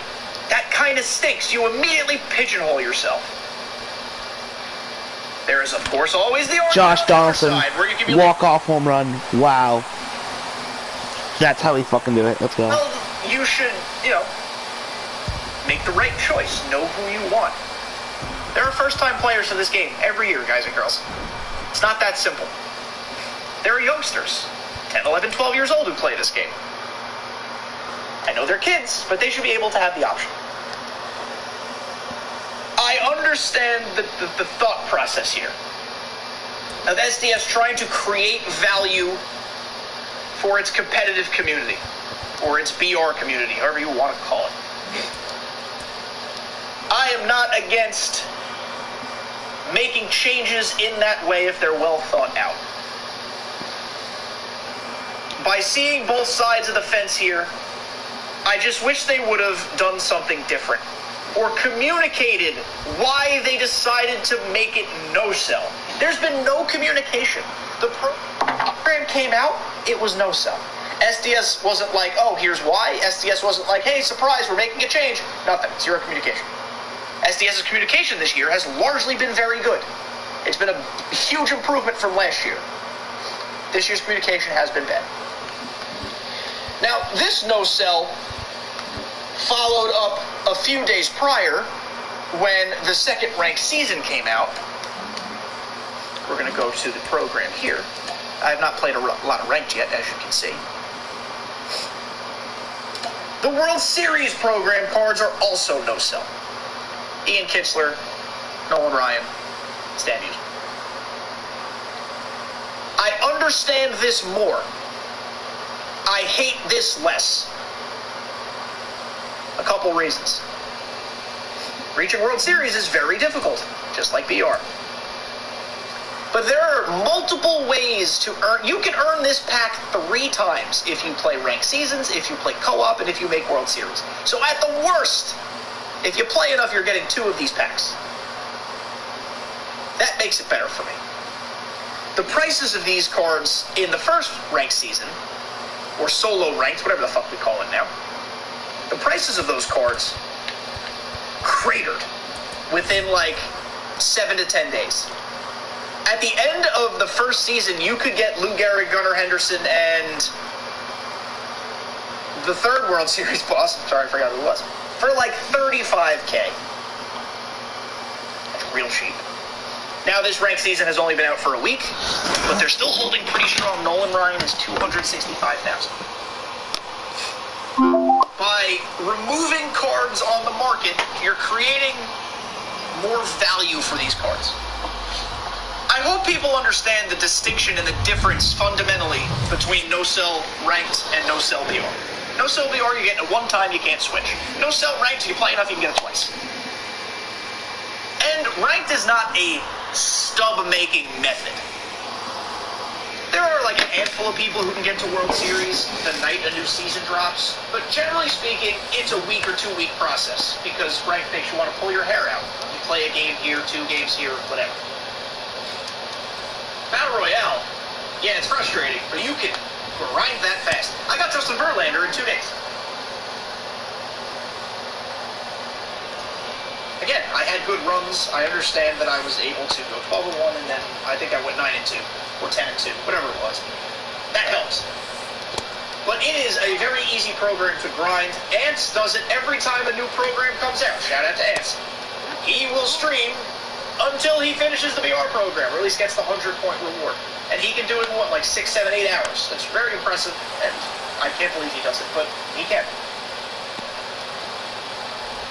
This brings me to the fundamental conversation of SDS's approach to things this year. And this is where I'm going to start grinding some moments in the background, so I'm going to drop the game audio down, just so people on YouTube don't have their eyes bleed and listen to me yelling over it. How do we know you'll love pretzel crust? Because this person said they kiss every little Are you fucking right kidding on me? the mouth for their beloved pretzel. Hold on, I can't find tops now. There we go. So, we know that there is new content this year, or new ways of delivering content this year. I am all for the new ways of delivering content. You guys saw last week's video. I love sets and seasons. I truly do. I truly love sets and seasons. But the shift they've made by releasing so much rapid-fire content, in my opinion, and I've had discussions about this in my group chat with friends who play the game. they're making it very hard. SDS, they're making it very hard to get stubs. They are removing the high-value packs from Conquest, from Team Affinity programs. They're more expensive on the market. Damn it. This is just anecdotal, and I guess it affects everybody differently. I feel like this is the worst pack luck I've ever had. They are bone dry. Now, of course, I can't really use that because everybody has different pack luck. I know there's some of you in comments right now. I pulled 34 Mike Trouts this year. Good for you. Pack luck, largely, is bad for me. There is no value in packs. Ballin' is a habits. We make fun of them, call them ballin' is a golds. They are actually horrible. I'd be stunned and thrilled to get 2 golds in a pack this year, let alone 1 diamond. SDS is very concerned, it seems like, with keeping those really good cards, those 98s, 99s, mostly 99s, valuable. 100K plus. Last year, I think they released so many packs, or free packs, that the market was just so cheap and so accessible. I don't consider that a problem. Of course, I want the cards, so that's why I prefer them to be cheaper. But it opens up the accessibility door, where everybody can get their favorite players and get their favorite cards and use them. Now, there is certainly an argument that not everybody should be entitled to every single card. Or at least be handed out a card for free that others try to go flawless or make World Series to work for together. I'm not in the handouts business, and I'm not in the everyone gets a trophy business. But I think there's something to be said for accessibility, where Derek Jeter is a new legend this year. Maybe he's not the best example, but just go with it. Derek Jeter's a new legend this year. Derek Jeter probably encouraged some fans to buy the game for the first time, and Derek Jeter could be very difficult to get. That's what I'm saying. Creating accessibility to these games is important because they are for everybody. They're rated E for everyone, I'm pretty sure, if they still use that rating system. To call the competitive community the 1% is probably inaccurate because it's probably the 0.05% because of how hard this game can be at the highest level. I am not in favor of paywalls for video games that have, weekly content like this. I don't play Madden, but all I ever hear about people talking about Madden is complaining, rightfully so, that to have the best team possibly you have to spend actual dollars, and not just a few of them, several of them. I pray that MLB The Show never goes that route, because they are universally applauded every year for not being that game. For being a game that any human being can just pick up and have a good team. Especially this year with the way they're doing all the 99s so quickly. By the way, I just struck out 3 batters in a row really simply on the first try. I hope everybody saw that documentation that I just did. SDS going down the route of Madden, or maybe is FIFA pay to win? I don't know. But going down that route would be a huge philosophical shift for the company for a game that prides itself and even uses it. Let's go on. Tie game. As a rallying cry. The game can still be Grind 99, but it's very evident that not all 99s are created equal. Go look at 99 G-Man Choi, and then go look at 99 Mickey Mantle. This is no hate to former Yankee legend G-Man Choi, who seems like a fine fella, and he's a lot of fun. But that Mickey Mantle card blows the dick off of that G-Man Choi, and it's not close. By paywalling, and I'm not necessarily saying Mickey Mantle's a paywall. I know he's very expensive, but that's just an example. But by paywalling those top cards, you do eliminate the ability for people to level the playing. I'm all about access here. I cannot reiterate this enough. I really am not trying to take a side. I wish both sides could be happy here, and I think there's an avenue to make both sides happy. The top players should be rewarded handsomely It's hard to go flawless. It's hard to make World Series. Give us stub vouchers when we get there. I don't know why that's difficult. I know stubs equal money in the world of SDS. They equal credit card transactions. I get it. But at some point, you gotta start making people happier with doing the hardest things you've put into it. The other alternative here, talking specifically about ranks, because BR will forever be what BR is. Excuse me. It's time to give us a true competitive mode. A weekend league is the one thing that they should take from Madden. That would be truly competitive. That would make ranks just another game mode like events or BR. But a weekend league would be where the best of the best go every single week to compete for stubs, maybe money. There would be no card rewards involved. It would be for competitive folks. SDS and MLB The Show are getting into esports. We talked about it before. Kreiner, shout out to Kreiner, fan of the show, has been a guest before, is making huge waves as a young, talented, competitive esports player at MLB The Show. There are others who are going to join him and others who already might have, and I forgive you guys if I forgot if you've done so. But you know what I'm getting at here. If we're going to make the truly competitive esports jump, it's time to have a competitive mode that's not ranked seasons. It's that simple. It truly is that simple. I think there is a way here for everybody to be happy, and I hate that the community is at each other's throats for the way we have opinions on these things. Everybody sees life differently. That doesn't mean we have to hate each other. And guys, at the end of the day, it's a video game. I understand some people make a living off this game. It's their livelihoods. I just got monetized on YouTube. I'm not trying to make a living out of it, but like, hey, I get it. I make content. At the end of the day, it's just a video game, even if it is a means of livelihood for folks. Can we all just get along? Kumbaya with me for a hot second. We're allowed to have differing opinions. We all, at the end of the day, play this game and hopefully love this game. So, guys, I'm going to end the episode here. Right. And a lot of my content is borderline educational, hopefully. So there is some level of professing in my videos, but I never try to act like the smartest person in the room. I think that's a lot of our problems, that we all think we're the smartest person in the room. So if I did sound like that just now, I do apologize. It wasn't my intent. But I was simply trying to give the lay of the land, what each side is seeing right now with the way rewards are working. But otherwise, that is it for this episode. Thank you guys so much for listening. Be civil in the comments. I will call you out if you're not. But thank you guys so much. Best of luck in your grinding. Enjoy the game. Enjoy the show. I'll see you guys next week.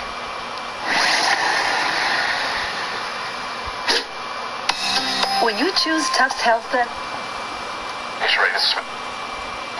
Oh, sweet God! That one's hit deep high to left center field. Good!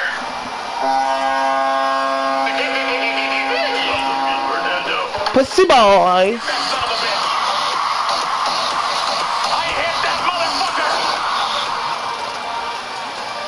I feel alive.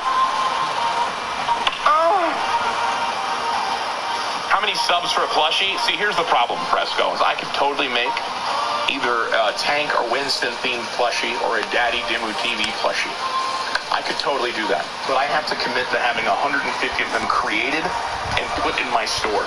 That means I have to sell 150 of them after I pay a designer to design it, after I pay the manufacturer to make it, and I don't think I'd sell 150. But I love it. The shot heard around the world, and Lefty, he's done for the evening. Goodbye, adios, get out of here, you son of a bitch. And now for a word from our sponsor. Have you heard of Marlboro cigarettes? Smoke them and fill your lungs with our delicious tobacco. You know what I'm saying? You know what I'm saying? All right, here we go. Oh shit! Kevin Pillar, that one's headed deep.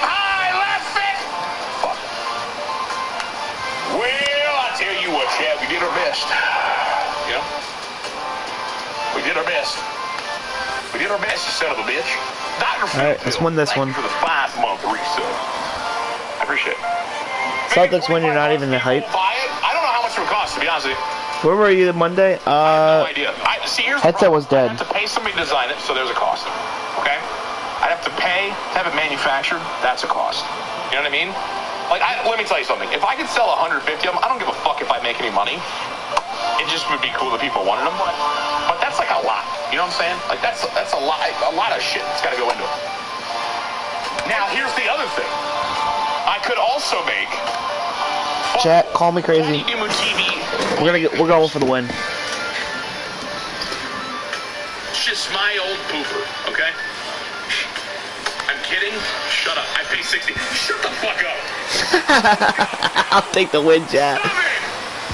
I'd rather be a pussy boy and get the win. Buy that. 0-1. The daddy Dimu pocket pussy. No, but I could actually make body pillows. I do have a source for that, which is weird. Win, rush order, take my money. I don't know. Chat, we just saying thermal wins. That I'm working on though for new Dimu merch. I feel like you guys might enjoy it. I think it'd be kind of cool. How did you get the said source? A company I've teamed up with for my website, daddydimutv.com.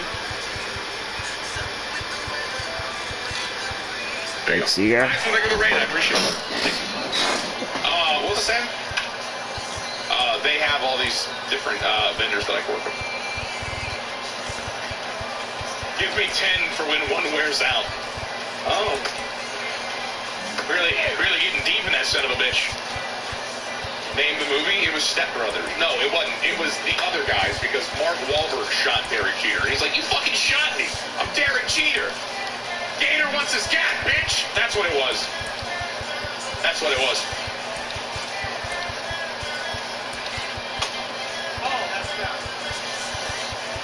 I was in the ballpark. See? Listen, I said the wrong movie at first, but I got it the second time. I stopped myself. How do you not say that, you son of a bitch? You fucking son of a bitch. Okay, that's fine. Get Matt out of here. Get him out of here! John Franco. It's all up to you there, champ. Can we get a desk pop? What is that? Like a Funko Pop? Shit, probably.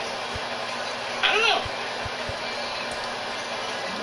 How's the new mic cover smell? Oh, smells like the other one. So cool. I need 8 more cards for Corey Seager. So if I just do BR program, I got it. What did I say? Did you see that fucking absolute dot right there? Did you see that? Okay. I am me, I am you. I think this might be the last game, chat. I need to turn vibrations off. Why are you going to bed early? Because, dude, I've been waking up late. And plus, tomorrow, I have no work, so. A desk swap is when you shoot your gun in the... Oh, that's right. You're going to be live Thursday?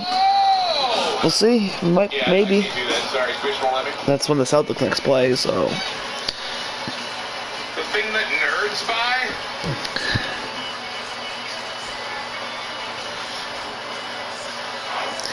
Plus tomorrow, chat, I'm gonna be home, so rather go up, so I don't sit half my day off away. The fuck you saying, bitch?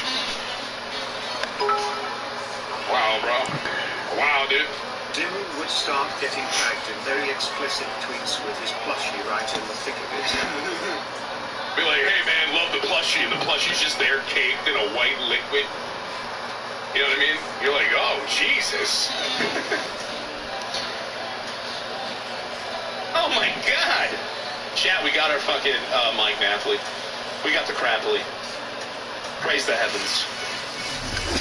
Is nerd a bad thing anymore? Bro, that's what I'm saying. Like, how are y'all gonna hate on some nerdy ass shit? We're fucking being nerds right now. We're playing video games, talking on the internet, just sitting here.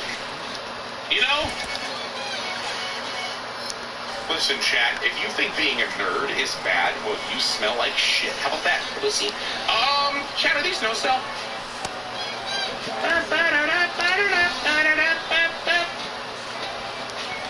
Yo, why Why is his clutch so good?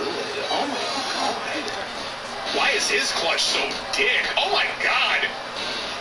What happens when there's a runner on second or third? Does Trevor Story just shit his pants at the plate? What is happening? What the fuck? Yo, Tony Clark got dick-ass clutch too. You know what, chat? I think we're gonna take Johnny Damon. I think. I don't know why, but reading this made me think of I'm Not Justin Bieber, bitch. You know the song? Somebody knows. I already have Castellanos. I have Castellanos, and I have Luke, who likes to poop. I don't have Tony Clark, Damon, Biebs, or Rendon. Definitely not getting Story. But then part of me wants Rendon. That'd just be fun. What do you do, Shaq? Whose biscuit do you butter? You know what I'm saying? Damon Rakes. I realized I was a nerd on about my third Skyrim playthrough. I love it. How many more wins do you need? I think I need 4 or 3. Runners in scoring position on Hall of Fame. I think it's 3. You gotta take Nick. I have him! I'm taking the cave, man. We're gonna open these PR packs together, too.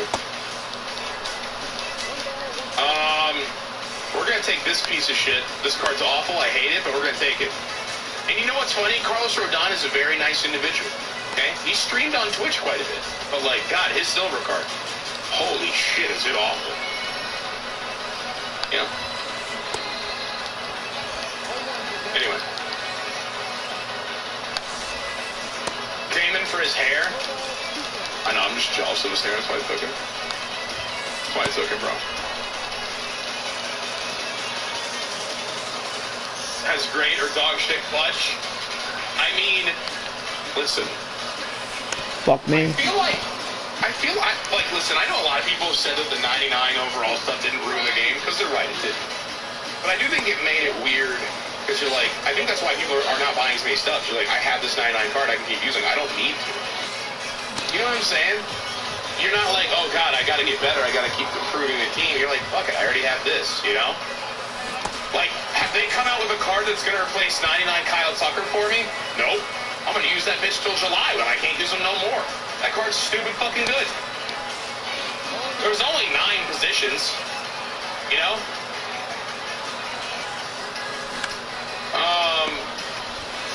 You know, Horizon, more people know who he is, though, than me, so who's really winning here? It's him.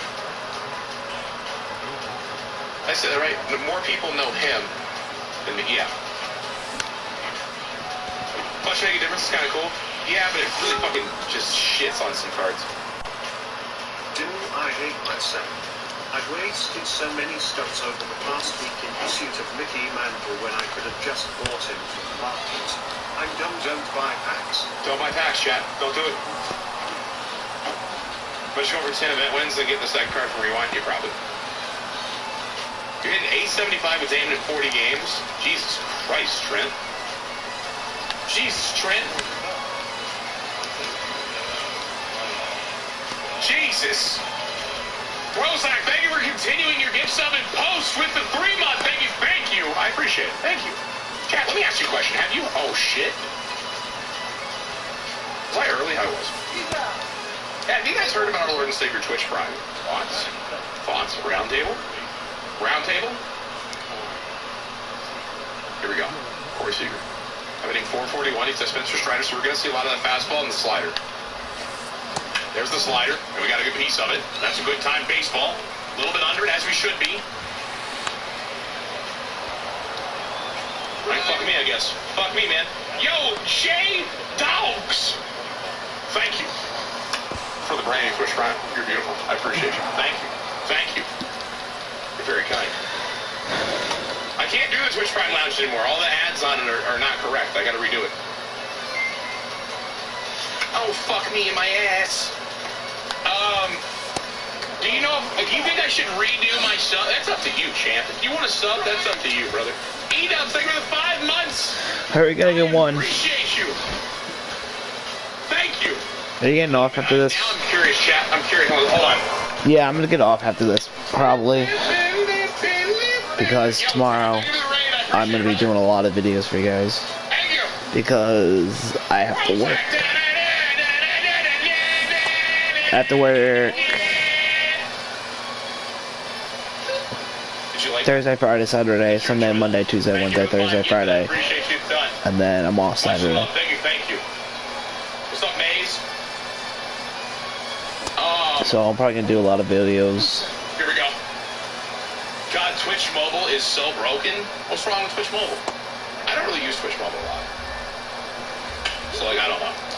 Just teach me. Teach me your woes. I need to make Yeah, and plus I need sleep. Plus we only need 3 wins, so Yo, dog, I feel that, brother. that's gonna tie the game up. Kevin Euclid. Forever? Yeah. How am I liking Bobby Miller? He did okay. He did okay. I mean, he still plays for that, like, Dodger team, but, like, ugh, disgusting. Gross. You know? Circle change? Eyeball. Under it. Let's go. Hey, I'm sorry, you guys have an ugly ballpark. I'm sorry. Working 7 12-hour shifts in a row? You have a big dick, dog, because I couldn't fucking do that, alright? I'd die. I'd die. I get cranky. I get sleepy.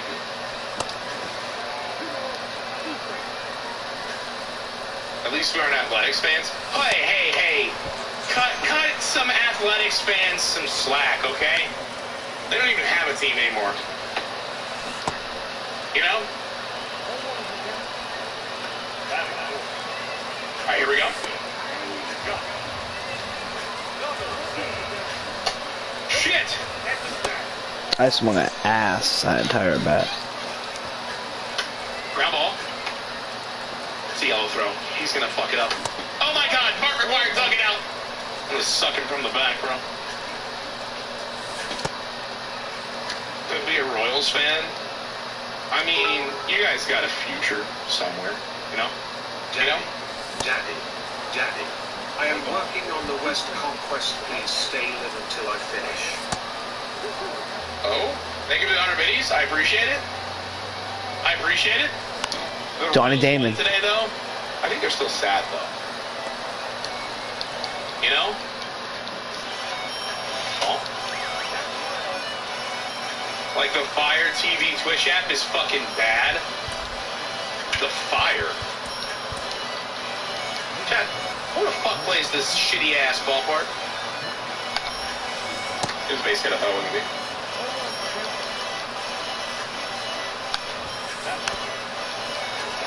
Remember, chat, I offered this guy a friendly clip. These killer rewards, bro. These awesome rewards. These super cool, interesting rewards of 2,500 stubs for 97 overall Luis Gonzalez. Fire TV like a smart TV. Oh! I see. Oh shit. Okay, foul ball. Chad. Come on. The Seaman Demon. He's ready, baby. He's ready. I didn't go? Fuck me in my tight little foot. Here we go. Gonzo fucks on the theme team. He do probably fuck. Alright. On a theme team.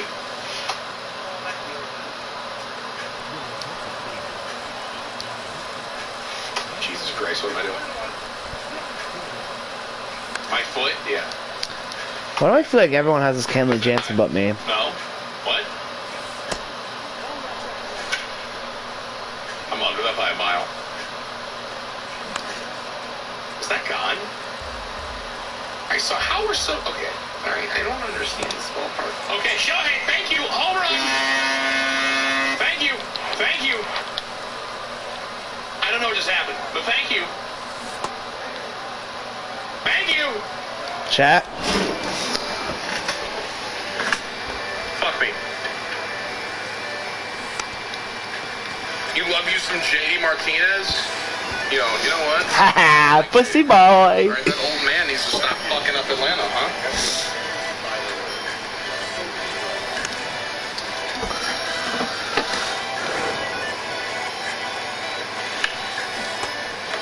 Alright, this is the only run we can get. Okay. We have to pitch like gods. So here's what you gotta do. You gotta sell one of them, and then get the one you sold via the rewind pack. That's the goal. That's how you should look at it. So sell the most expensive, get back the rewind.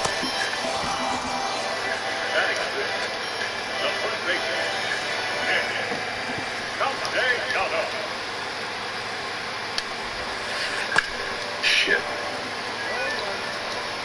Man, I'm really not playing very good today.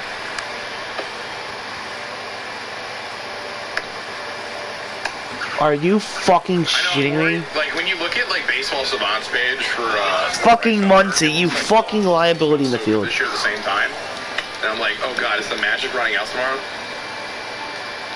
What a fucking play. Oh my god. Mike Trout just kind of flopped like a fish. You know? That was 1 out. Strider strikes at 11, and the Braves still lose. I mean, he still gave up quite a few runs. I mean, I think there were, some of them were unearned, I think, if I'm not mistaken. Dude, way to go. Fucking Muncie. Grinding, Matt.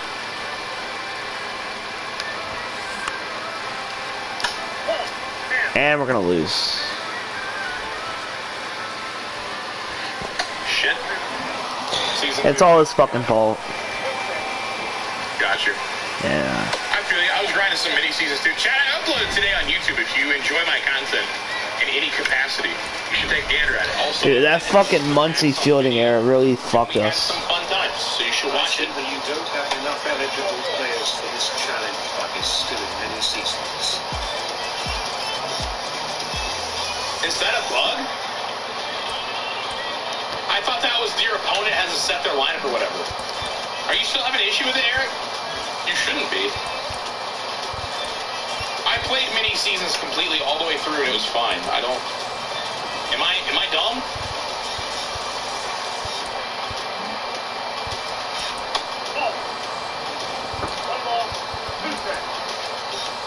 Let's do this. Fuck. I still also don't know which boss to take. YouTube comments, they're like, how did he not take Donaldson? I was like, I don't know, he ain't got no quirks and I got Chipper, bro. What the fuck? You know? You know what I mean? I just tried to enter yeah, Ginger. Team Affinity Season 2 and it gave me that. See, that's odd. It shouldn't be. I don't know, man. They're too busy trying to make stuff non-sellable to fix their, you know, they can't fix stuff. You know what I mean? You know what I mean? Listen, Eric, if you're not paying for your mini seasons, you're not allowed to complain, is what I've been told, okay? Listen! If you ain't feeding the corporate machine of Sony, then how dare you? You know? No, no, no. Oh my god, no! Fuck! Fuck! Fuck! Okay. That's what I was talking about, sorry. Are you gonna get the 3-1 tomorrow? Yeah. I'll probably do them tomorrow night. Oh my god. Oh my god. Oh my god, I'm so dick. I'm so dick! What time are we gonna be live tomorrow? I'll be live around more than likely the afternoon. There you go. We just had to talk shit about SDS, yeah? Dylan, thank you for the 100 videos. I appreciate it. I probably won't be live in the morning. What a handsome fella. Illest motherfucker alive. We'll be doing Ace franchise tomorrow. Maybe. Maybe. 3 months going streaking. We did upload one. You know what? You do, you champ. We'll take a look at that before I get out. Are you gonna invest? It's time for me to have you tell you this tale. Dylan!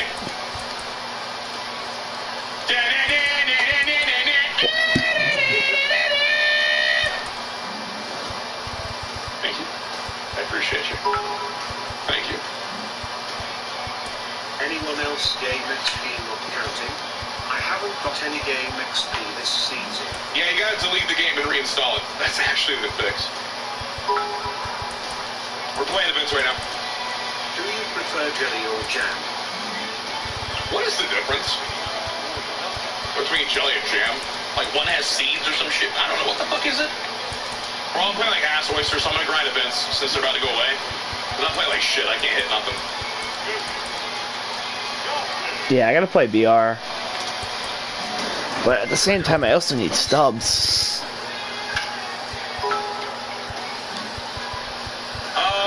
That is for winning me. I don't know, Sean, to be honest. I slipped today, you fucking stud.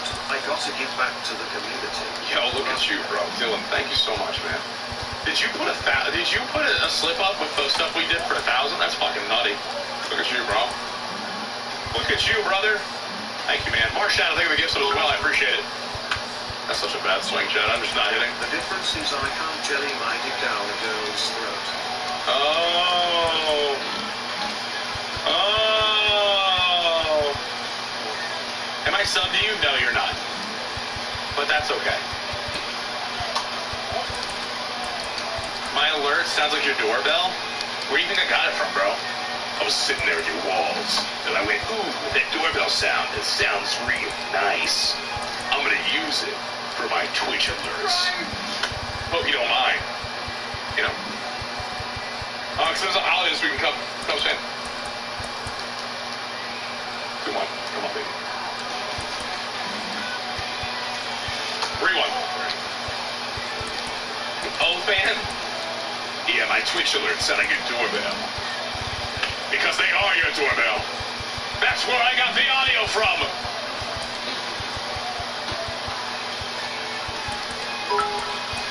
Shit. I'm on. Longest Nick Ahmed incognito card. Bro, he took me deep earlier. Walked me off.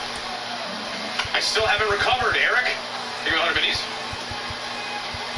Radioactive! Fuck! Chat, let's have a conversation. Why am I dick at the game? Talk to me. You know? Thoughts on the Orioles Connect jerseys? I thought they were boring. Just my personal opinion. Apparently, that's not the common thing, but I thought they were boring. Are you ready for this, chat? Oh, yeah. Oh, yeah. Do you want to bed? You like that? Yes. I probably won't go to bed. I'll probably stay up for like 30 minutes, but yeah, I'm probably gonna call it here soon. Just because like, I need some sleep. And plus, I have a day off tomorrow. I do not want to be waking up at 12 tomorrow. Welcome to the club. This is not my ideal situation. I've been waking up. I had to work at 2 and 3. I had to work at 2 today and 3 yesterday. Get ready for that. Did not get up until like 12 today. 12 today. Yesterday. No. Yesterday 12. Today 1. And I don't want to be doing that. Cause on Sunday I was up till 4 in the morning. Sorry guys, lost my cool there. Let's do this. Yesterday I was up till 3. Maybe even 4. Thank you. So now, let's go. Do you feel you have started to suck after moving chat to the third monitor? No. No, because I ended up getting I think I haven't been playing as much. We just need to stream more, I think, chat. If you guys don't have a problem with that, you know? I had a phenomenal black and white cookie after today. So damn. Oh. I haven't had a cookie, but I wish I did. You know? I could go for a delicious sweet morsel.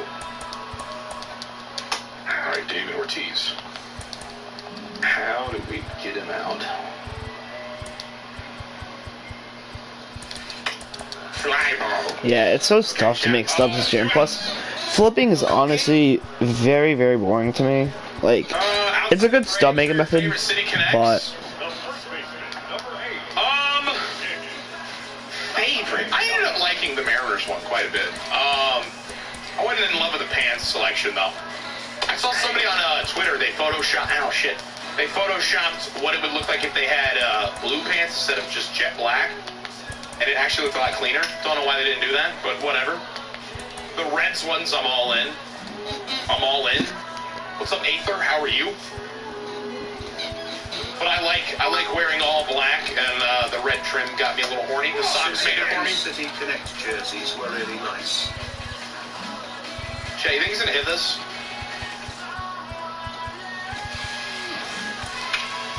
The answer was yeah. Motherfucker! Okay. The Angels one, you know what's funny? The Angels ones, they're not really like a City Connect in my opinion, but they're very pretty. I like them. Dude, I didn't give up. Fuck! Let me tell you something, I thought the Ranger Connect sucked. I'm sorry, Horseplay.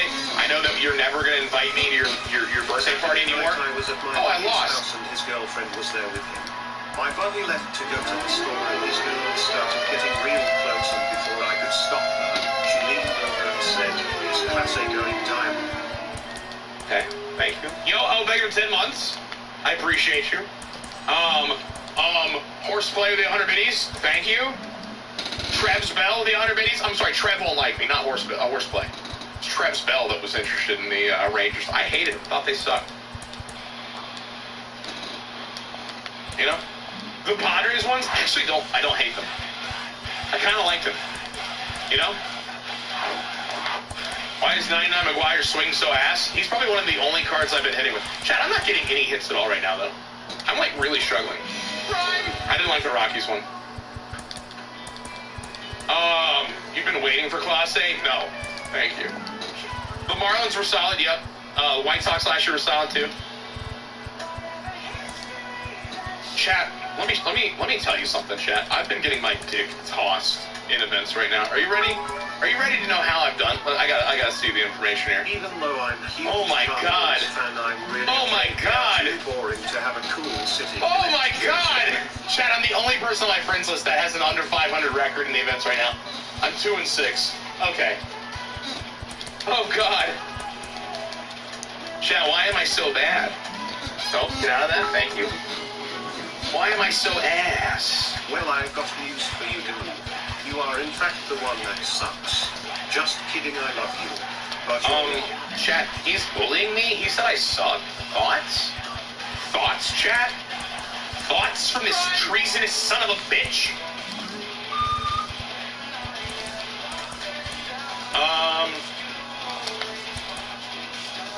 Chat, I'm gonna believe.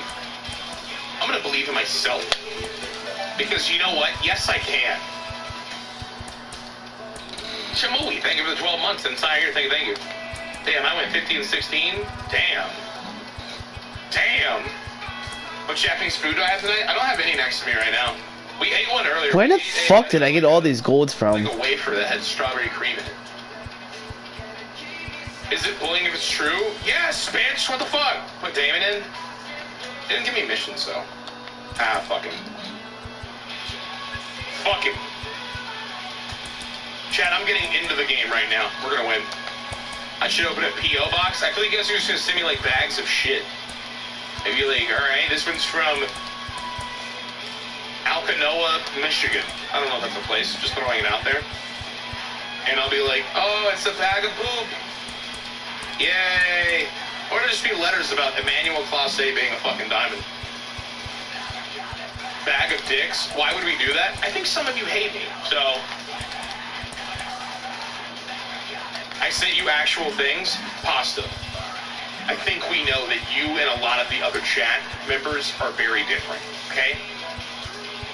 I think some of these other chat members, they don't love me. They tell me that my booty is not juicy, you know? You know? You know what I'm saying? Are you picking up what I'm laying down?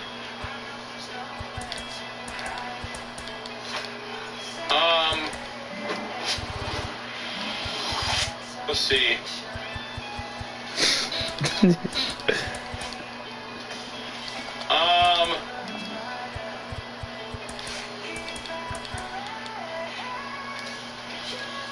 Let's see. Hold on, chat. Sorry. Hold on. I wanted to see if the community thought that event rewards shouldn't be boosted. First off, I tell you at least 3 times a week that you look very submissive and weak. Yeah, but then you say mean things to me. I send you something bad. Yes, I do, Sandman. it'd be like, here's a cardinal hat, and I'd be like, yeah. I'd put it on my head, and you'd be like, ha-ha! I put lice in there! You know what I mean? You know what I mean? You're gonna send me cookies with anthrax. I don't know. Maybe one day I'll open up a P.O. box. I don't know. Phoenix, thank you for 14 months. I do appreciate you. Much love. Thank you. Are trolling and smiling alongside us. You have a smile on nights. Hey, man. I appreciate it, buddy. Thanks for enjoying. Thanks for watching me go 2-6 and be like, hey, dude, you're all right, you know? 0-1. The guy behind home plate looks so upset. Type of ketchup chip Canada has to offer. All right, now we're cooking. All right, let me tell you, Mikey Ryan West. I don't know if you were trying to propose to me, but you're getting real close. Right? Yeah, chat. I'm gonna get out of here. I will see you all tomorrow.